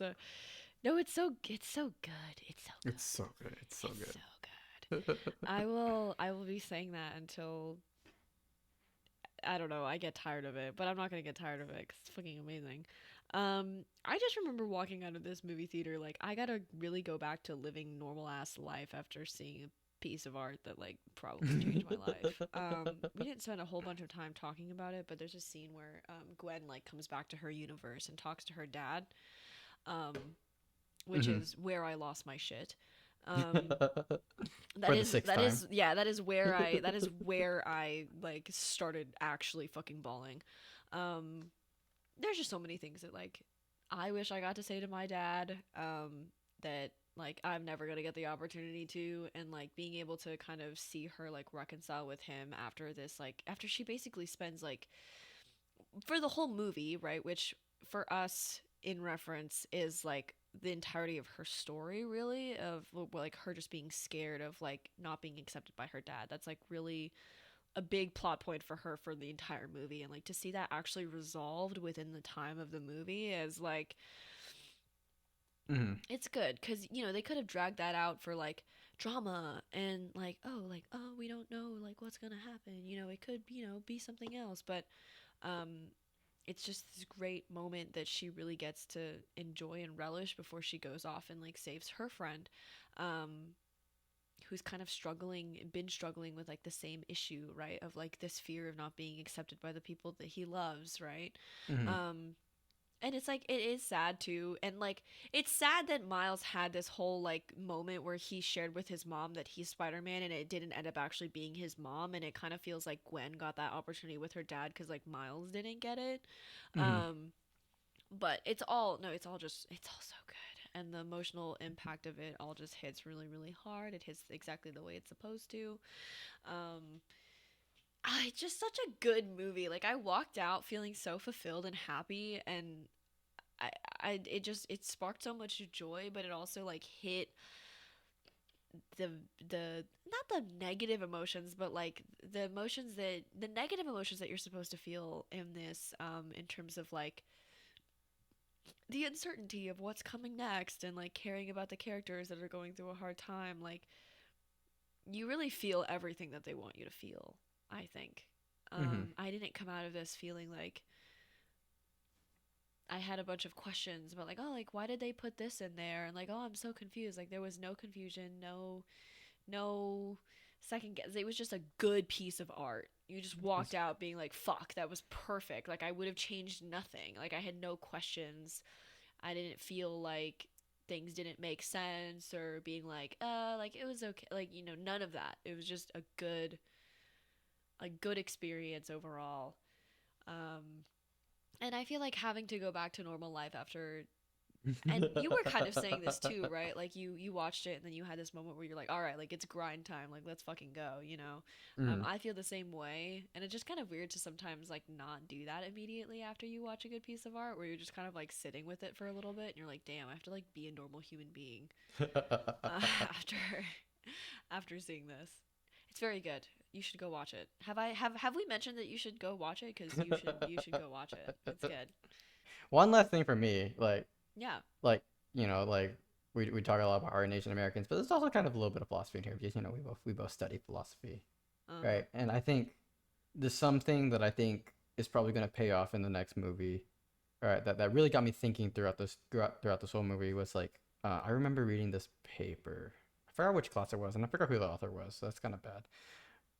Probably some sort of like postmodernist like piece, but it Uh was huh. like really interesting. It was about like moral creativity, Mhm. and it was about how like the moral codes that like we have like essentially invented, right, sometimes really lock us into making like bad decisions, right? And sometimes the solution to a moral problem is to have moral creativity, right? If you're Mhm. only ever thinking about the world in like utilitarianism or like some sort of like basic like Kantian deontology, which is like principles essentially, Mhm. right?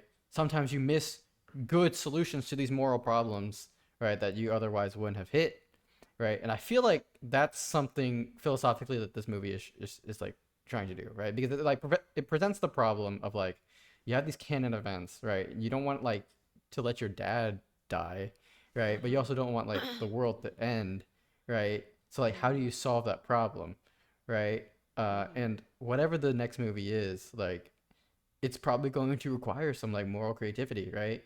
And like Mhm. that's the kind of like cool little like philosophy nugget that I really kept thinking about like throughout this movie, where it's like yeah, like sometimes we do have to like we can make the world better against these like insurmountable problems if we spend a little time to be creative with them, right? Uh-huh. And that's something that like really got me like excited and like really looking forward to see how like they resolve like the stuff in the next movie. And like there's a lot of ways in which they can, right? Uh-huh.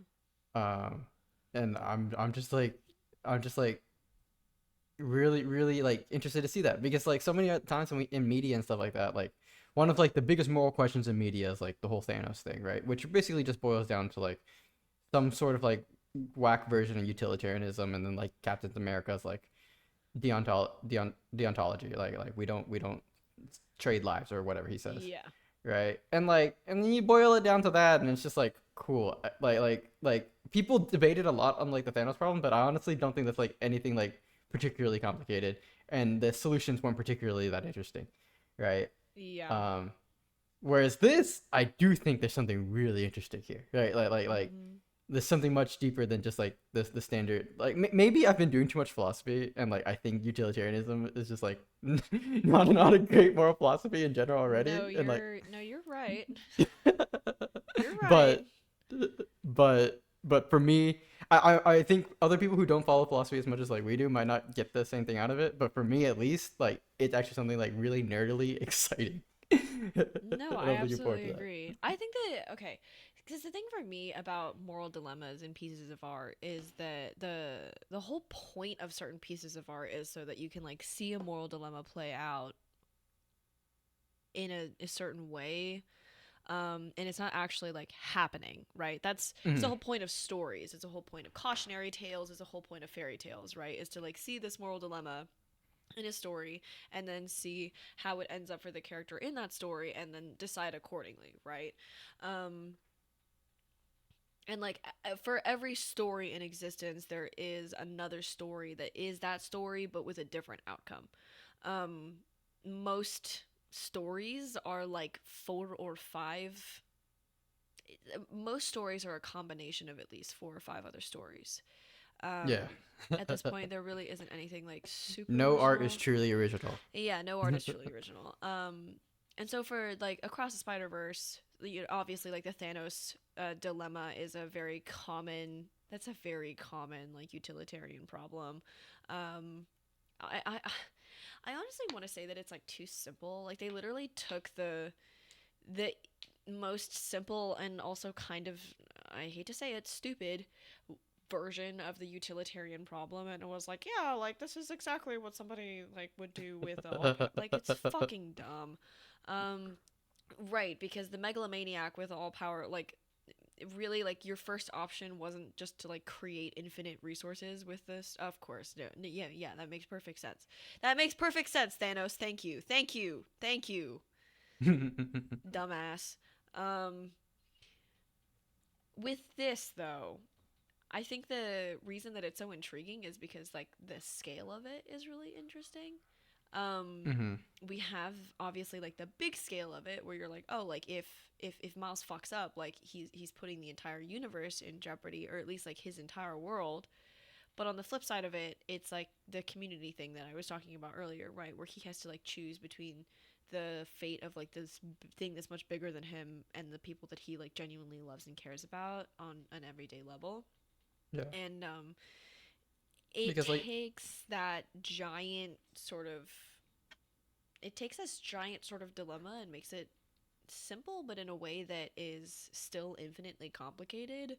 um and it's different than I think it is different than most like what I would say is more like cookie cutter hero dilemmas where they're like where they do have to pick between like the universe and people that they care about, because like for this they just present it in such a way that is Yeah. more intriguing to me. At I least I don't think know. I think it helps that Miguel is a much more compared to Than because like I think the biggest problem that a lot of movies when it comes to moral questions have is that like when the villains make a good point, they then back down and then just make the villains like super evil, right? And then you don't have to consider the moral dilemma being presented, right? That's like literally what they did with Thanos because like Thanos was like kind of like making like arguments in like Infinity War. But then Endgame rolls around, right? And then Thanos has that line. It's like, okay, it didn't work last time. Next time, I'm just gonna kill everyone, right? So like at that moment, all the bite is removed from Thanos because like it's clear that he was just a megalomaniac at the whole time, right? Like he wasn't Yeah. actually genuinely serious about these like moral dilemmas. Whereas like Miguel, I think part of it him definitely being a hero, right? Yes. Um, has a little more of this like has a little more bite to his moral argument, right?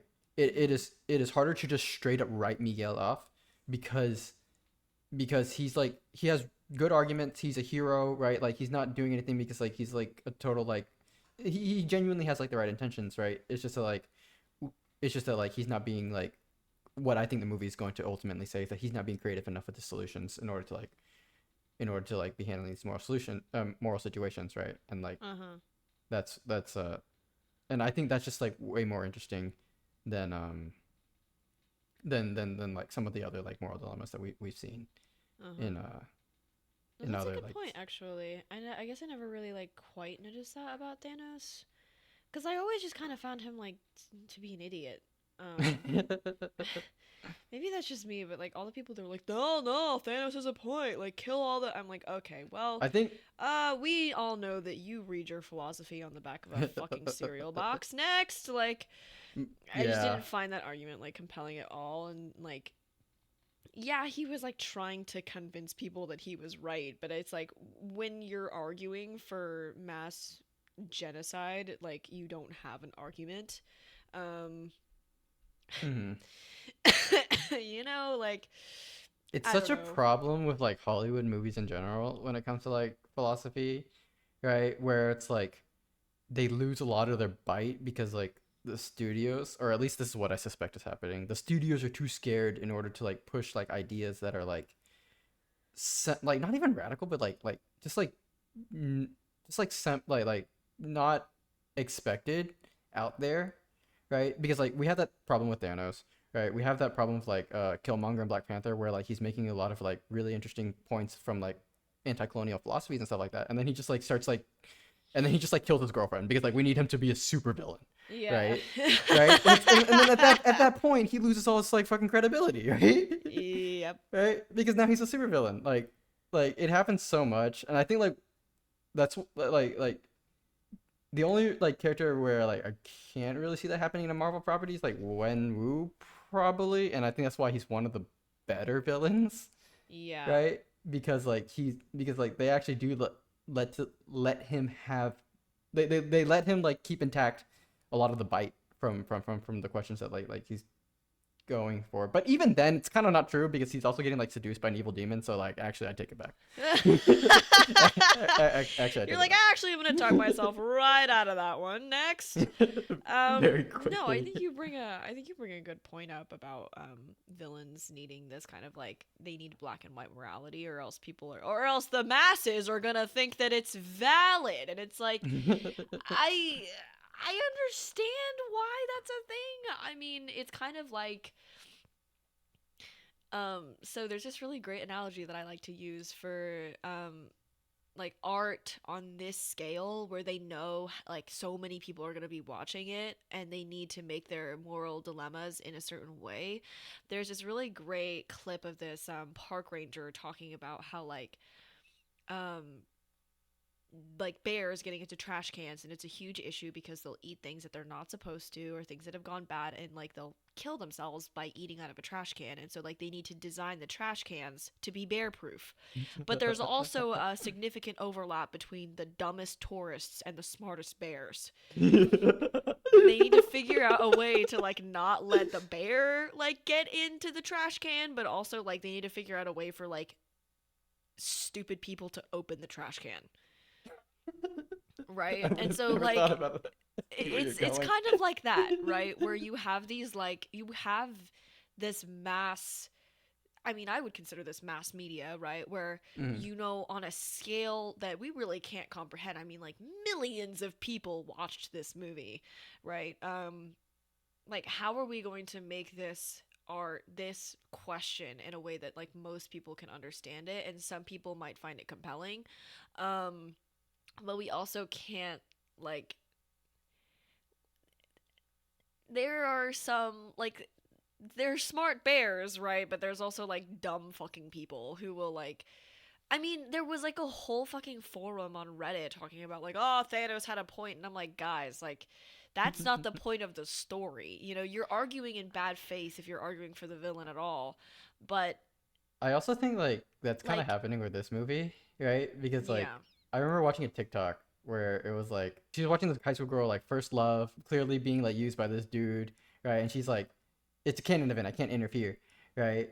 uh huh, And it's like funny, I get it, but also like that's actually kind of like the antithesis of the movie. Like Miguel is wrong, yeah, right? no, literally, like, what Like do you mean you're not like, no, yeah, yeah, yeah, yeah, like you kind of missed the point. yeah.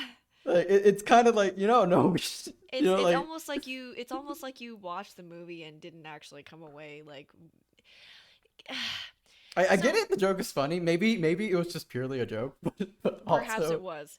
I think, okay, I think you also bring up something interesting about like misinterpretation of art, because like you can't necessarily misinterpret art. Like, at the end of the day, everybody's going to have their own interpretations, and like every interpretation of a piece of art is valid because, it exists within the marketplace of ideas, and all of those things have to be considered for like the actual, proper ideas to come out of it.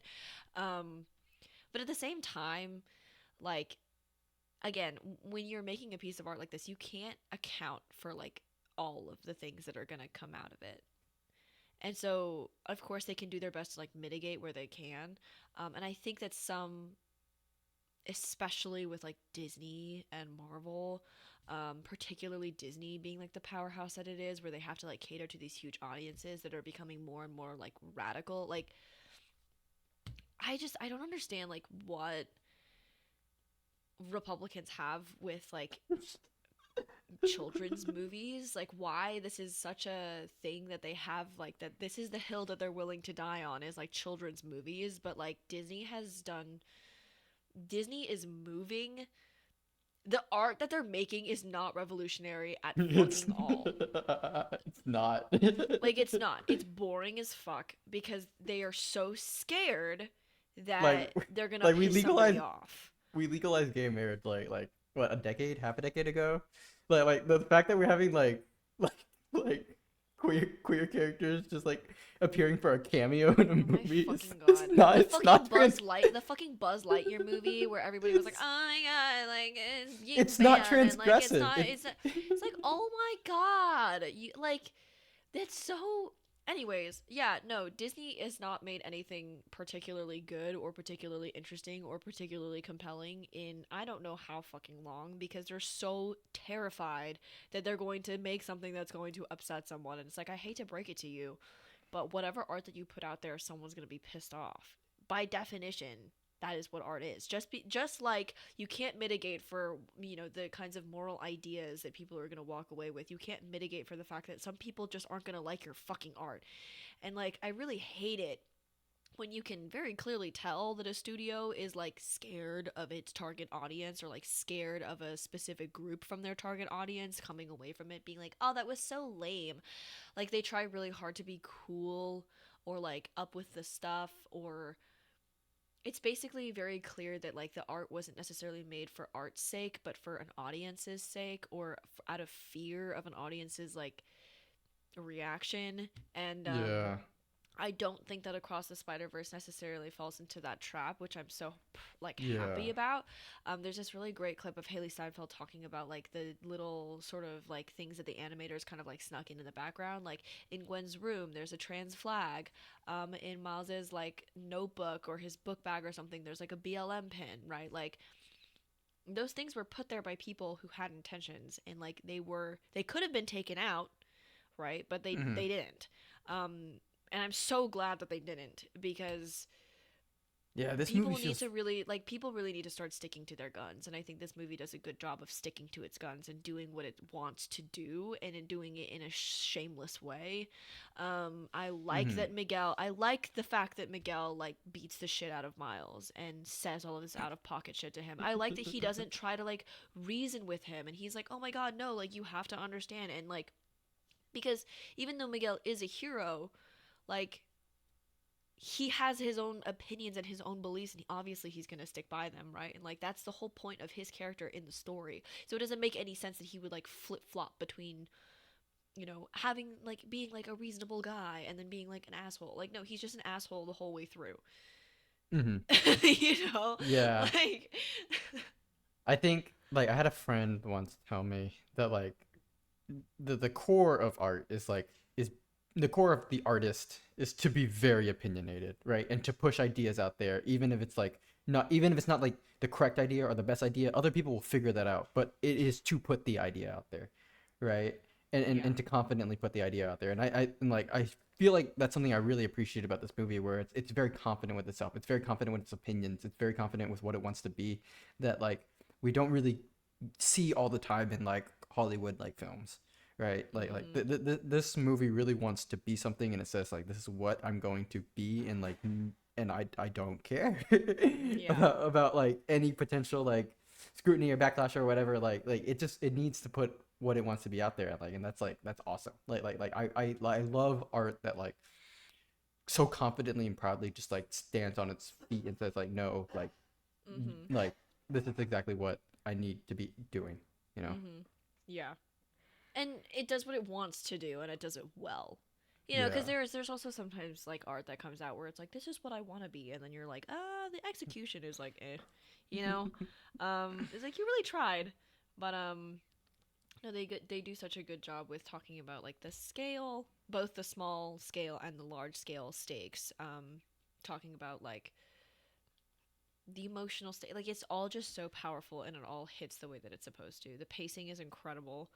The writing is just like flawless. Like there's nothing, like I fucking love the writing in both of those movies. Like the Spider-Verse movies are written so well. Very well. These Not are very just, well written and movies. I was kind of talking earlier about like I don't really like it when like when writers do the thing where they're like, oh, like I'm writing like for this specific group of people, but like it's so cool sometimes when someone writes something and you're like, oh, like you wrote this for the nerds. Like you wrote this for the people who like did their research and like are gonna really actually like appreciate that joke, and like you're gonna do it in a way that like everybody else is gonna appreciate it too, but like that's a reference. And the people who like did do their research are just going to appreciate it like that much more. You know what I mean? Like Yeah. I love that they did that. I love that they stuck to their guns. And it's You just know an what incredible, it's just an incredible piece of art. It's an really deep incredible cut nerdy experience. you know what really deep cut nerdy thing that's like got me really thinking about this movie and about the next movie in particular actually Uh-huh. is that like okay, so this movie has a whole thing about canon events, right? And one of the canon events for Spider-Man is like getting bit by a spider, right? Uh-huh. So it's really interesting that like if you know the comics, that so at the end Miguel um puts together a team. It consists of him, Jessica Drew, and then Ben Riley, right? Mhm. Like I'm nerding out right now. No, It's I really love it. interesting Keep because going. those three characters never got bitten by spiders. Like that is not in their origins to get bitten by spiders, right? And like I'm not they don't draw attention to it in the movie, so I'm not convinced that that is going to be part of the resolution to the canon event problem. Mhm. But like it kind of feels like it could be, right? That's actually cool though. I love that you know Yeah. that. Yeah, I nerded out really hard there. No, I love that you know that. I did not know that. Oh, okay, interesting. Right? That's No, interesting. that's so good. I feel like if it Listen, was the resolution to the next movie, they would have drawn attention to it in this movie, but they hmm didn't. So like on that type of writing level, like I'm not sure that's what it's gonna be, but like given the opportunity, like if I was like writing the script, like that might be a potential avenue to explore because like hmm that I think that's just really interesting. No, that's fascinating, actually. Oh, now you got me thinking, dog. Damn. All right. Well, we'll see, I guess. But I'm We'll gonna keep see. that in mind. This will not be the last time we talk about these movies or any spider related properties, I'm quite sure. Oh no, Uh, no. I keep hearing these rumblings about a Silk show coming out, and like, I keep hearing it too, but I'm kind of hoping that it they scares don't. me. I'm not gonna lie. It scares me. If it's gonna be anything like the comics, I'm like, y'all just better not. Just leave it alone. Just the maybe later comic, not. the later comics when they got an Asian woman, a Korean woman on board to write them, genuinely I think are good. Uh, when they had white men writing them, I'm not saying white men shouldn't Eh. write like minority women characters, but like They really it could, shouldn't. it could have been better. It could have been not what we got. Yeah, I feel like also it could have been worse, unfortunately. I don't So know, there's man. also that. My imagination only goes so far. I cannot imagine how it got worse than that. That's also fair. Oh No, man, I'm excited for whatever they're gonna do next with this series. I'm excited for the Spider Woman movie that's gonna, come out. I'm excited for Morbius 2. I'm not excited for Morbius 2. What the fuck? Wait, there's a second Morbius coming out? Probably not. I'm just fucking with Oh you. my god. The way I I mean, had a visceral reaction to that just now. it's a Spider-Man property. It's a Spider-Man property. I hate it. I You, hate you said you everything were about excited it. for this for coming up No. Spider-Man, and that includes Morbius. So now I know that you're excited for I Morbius too. no, no it doesn't. No it doesn't. Congratulations. Stop. It I doesn't am it does so not excited for include you being no, excited no, about Morbius no, too. no, no, no. We are not excited for Morbius. Morbius was so bad. I want to do a whole episode roasting the shit out of that movie because it was horrible. Can we actually do that? That would be fun. Raccoon Ramble. Maybe we'll just have like a Spider-Man month where we just only Okay, but release videos about I feel Spider-Man like properties. all of the other Spider-Man properties are like good in their own way. Like I love the Venom movies. They're bad, but they're They're good. campy though. They're They're good. good in a campy way. They're good in a campy way, and they're actually like the campy way that they're campy in is good. Like it's if there's anything that this podcast has taught me is that there's two types of trash. There's rent a girlfriend trash, which is irredeemable. That's oh yeah, Morbius. And that's then there's like Morbius. That's god tier Morbius. camp trash, which is Forbidden Kingdom. Which is And Venom Forbidden is Kingdom and Venom. yeah, Venom is That's the definitely like great camp. that's the litmus test for our Are you rent a girlfriend or are you Venom? are you Rent a Girlfriend or are you Venom? Or Forbidden Kingdom. I actually love that. Those are good litmus test movies. Um so you didn't answer my question from earlier. Did you have a favorite part of this movie or did you just like all of it? I thought I did answer it by saying that I was really conflicted between like the emotional gut wrenching moment of Okay, him. no, I mean like a specific scene, dog. Uh, I know what mine so is. so many good ones. So many good ones. I know what mine is. What is yours? I love the buy me chai time to tea think. joke. I love the chai tea joke. I love that so much. When I'll he let you was guys like, know. chai means tea. You're saying tea, bro. Like, it's so good. It's so good because it's just like, it's been a dilemma for like fucking ever. And like, there was a whole slew of TikToks that were making fun of Starbucks for calling it a chai tea latte. And I don't know. Like, I feel like, This spoke to in you on terms a of, level okay, that no, I it don't really did. understand. Because like, in terms of like actual cultural appropriation, I feel like brown people really have it the worst. That You is know what I true. mean? Like certain The British patterns, Museum will like tell you all certain you need to kinds know of. about I that. know, literally, like they really got like the short end of the stick when it came to like what Americans use and are like very frivolous with in terms of. It's just bad. Like, yoga. Yeah, yeah, like that was pretty yoga, rough. like it's just no, it's just awful. And like if any of y'all out there have seen like Patriot Act from Hassan Minhaj, like you guys know what I'm talking about. Like he talks about that all the time, right? Where these like little things that you don't think are actually cultural appropriation, but then like you look just a little bit further and it's like, oh yeah, no, that's a thing that we That's really rough, buddy. shouldn't be using. Yeah, that's rough, buddy. And I love that he like I love that in the midst of like his introduction and like kind of he is a playful guy and like you can kind of tell that he means well. Um but I just like there's also that moment where like he's talking to Spot and Spot's like I feel like I've reached a new level of enlightenment and he's like and you came to India. That is a western culture cliche, bro. Don't eat pray love me. And like Bro, Eat it was Pray so Love, good. like it's It so was so fucking good. good. Like the reference specifically to Eat Pray Love is like amazing cuz that was a rough fucking movie. It's just like it's gross when Americans like do shit like that and they don't like know what they're doing. And it's just like it's obviously it calls attention to like the complete lack of care and thought that they actually have for like the cultures that they're talking about. And like um he says don't eat pray love me and then he goes like I bet you're gonna ask me about like saffron and cardamom and like naan bread, which is the same as saying bread, which is the same as saying chai tea. And Spot goes I love chai tea and he's like no, it's so good. Like the way that I can say that off the top of my head because I fell in love with the Indian Spider-Man scenes for real. Bro, Like you're right. It was so smoothly written. no, it's so good, It's it's so so smoothly good. written.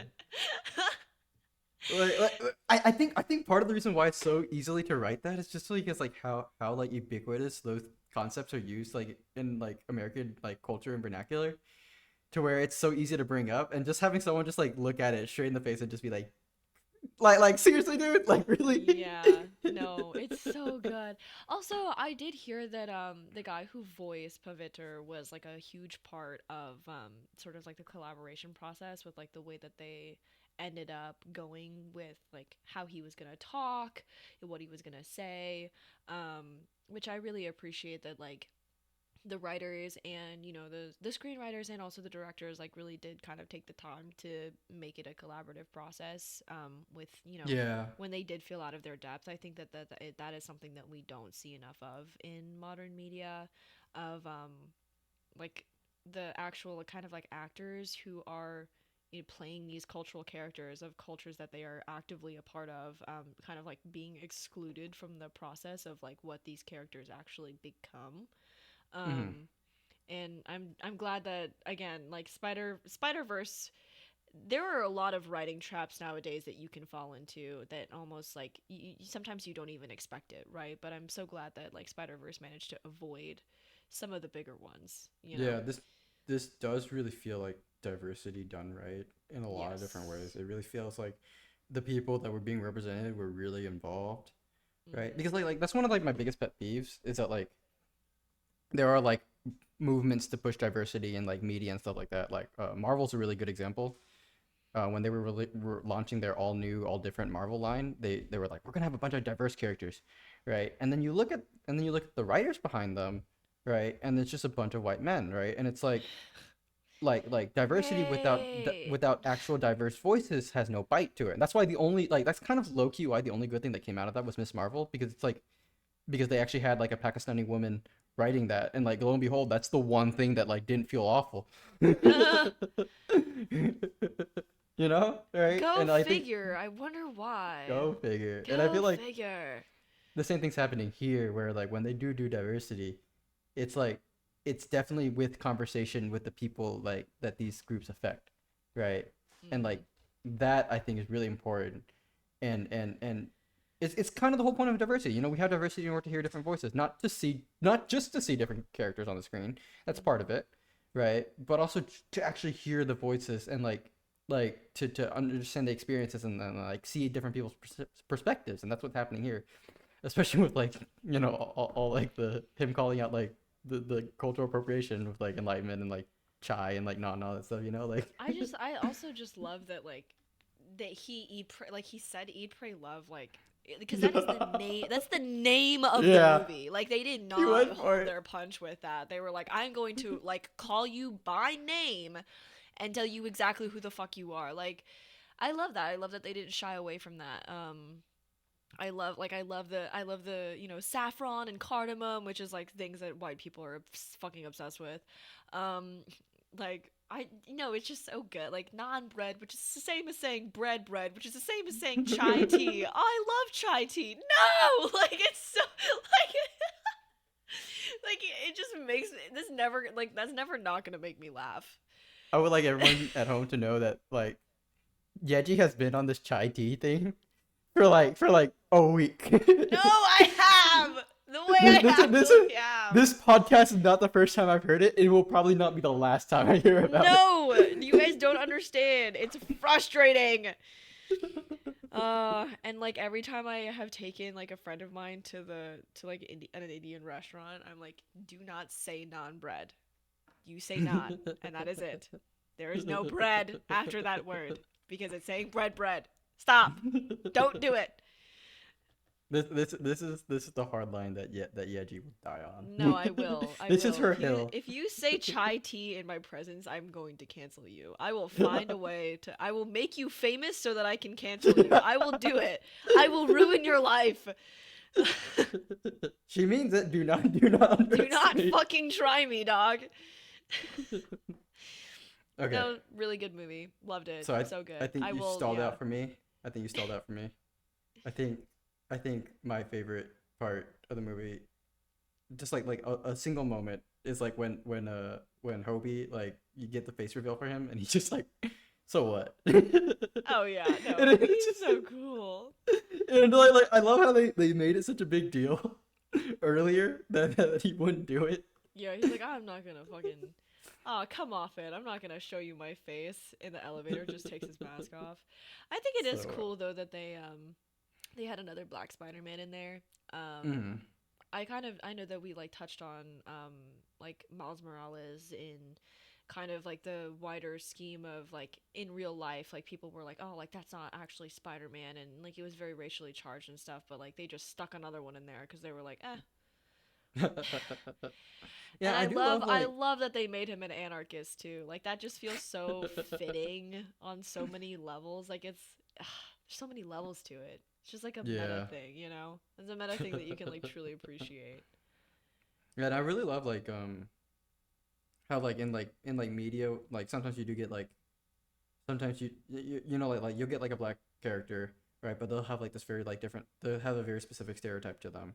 Same with like Mhm. any minority character, right? And I love like this movie like says like no, and then they make Miles, and they're like no again, and then they make Hobie, right? And then they say That no, and then they made Spider Bite. right, like It's so good. it's great to see these characters, this diversity, and not have like them with stereotypes, and have them represented in like multiple different ways, right? Where it's like, Mhm. like I just, like, we're here to break down stereotypes, like, if it's not clear by now. You know, We're big fans of that. I really am, and I gotta say, like, I do want to like mention this, like people might have problems with like characters on a character level, right? Being like, oh, like Mm, Miles, he's just like obsessed with his family and he doesn't actually want to like say like he's not thinking about like the bigger picture. You can have problems with a character and what the character does, but like but then you're there is a utilitarian and you're wrong. difference. There is a difference between having a problem with a character because of things they do in universe, and there is a clear difference between that and not liking a character because of the way that they look and the way that they are and the way that they exist. And like it's a very clear, like when we say like, oh, like people have problems with these characters, we aren't talking about the people who have like legitimate issues with like the way that certain characters react to things. We're talking about the people that like are very clearly being racist as fuck. um and like i I don't like arguing with people about that kind of stuff. I don't know if you found this on where like people will be like, "Oh, you're not taking these arguments in like good faith. You're just like immediately writing them off as racist because you like don't agree with them." And it's like, I honestly, like, on a meta level, like, I don't like, I think that if it was like me in that situation, like I would have reacted differently than Miles. Um but that's not necessarily like gonna change the way that I view him like as a actual character. Like if he was a person, it wouldn't change the way that I viewed him as a person. You know what I mean? Mm-hmm. And like yeah, no, like I can disagree with the actions that a character makes, but like it's not me not taking your arguments in good faith. Like it's if I think you're being racist, I'm probably right. Like if I'm raising an eyebrow at what you're saying, you're probably being racist. Like I don't know. I feel I've had a couple of conversations with people about like the choices that he makes in in universe, and people being like, oh, like, or you're just like you're just disagreeing with me because like you like him as a character. And it's like, no, like I can like a character and disagree with what they do, but your arguments I'm not necessarily taking in good faith because I feel like there's something different here going on. So yeah, You I said don't know. that, and I was gonna make a joke about how you have a gaydar but for racist, but I I realized that's just a radar. that It's just a radar. Yo, yo, wait, that's so good. Wait, that's just a radar. You should not be finding this as funny as you're doing. That is incredible, actually. I fucking love that, and I am using it. Put that in a quote book somewhere, please. This podcast was produced by Yeji. It was created and written by both of us. It was edited by me. The cover art was done by my good friend Emma Nebecker. And the background art for the videos were done by my good friend Penelope Moreno.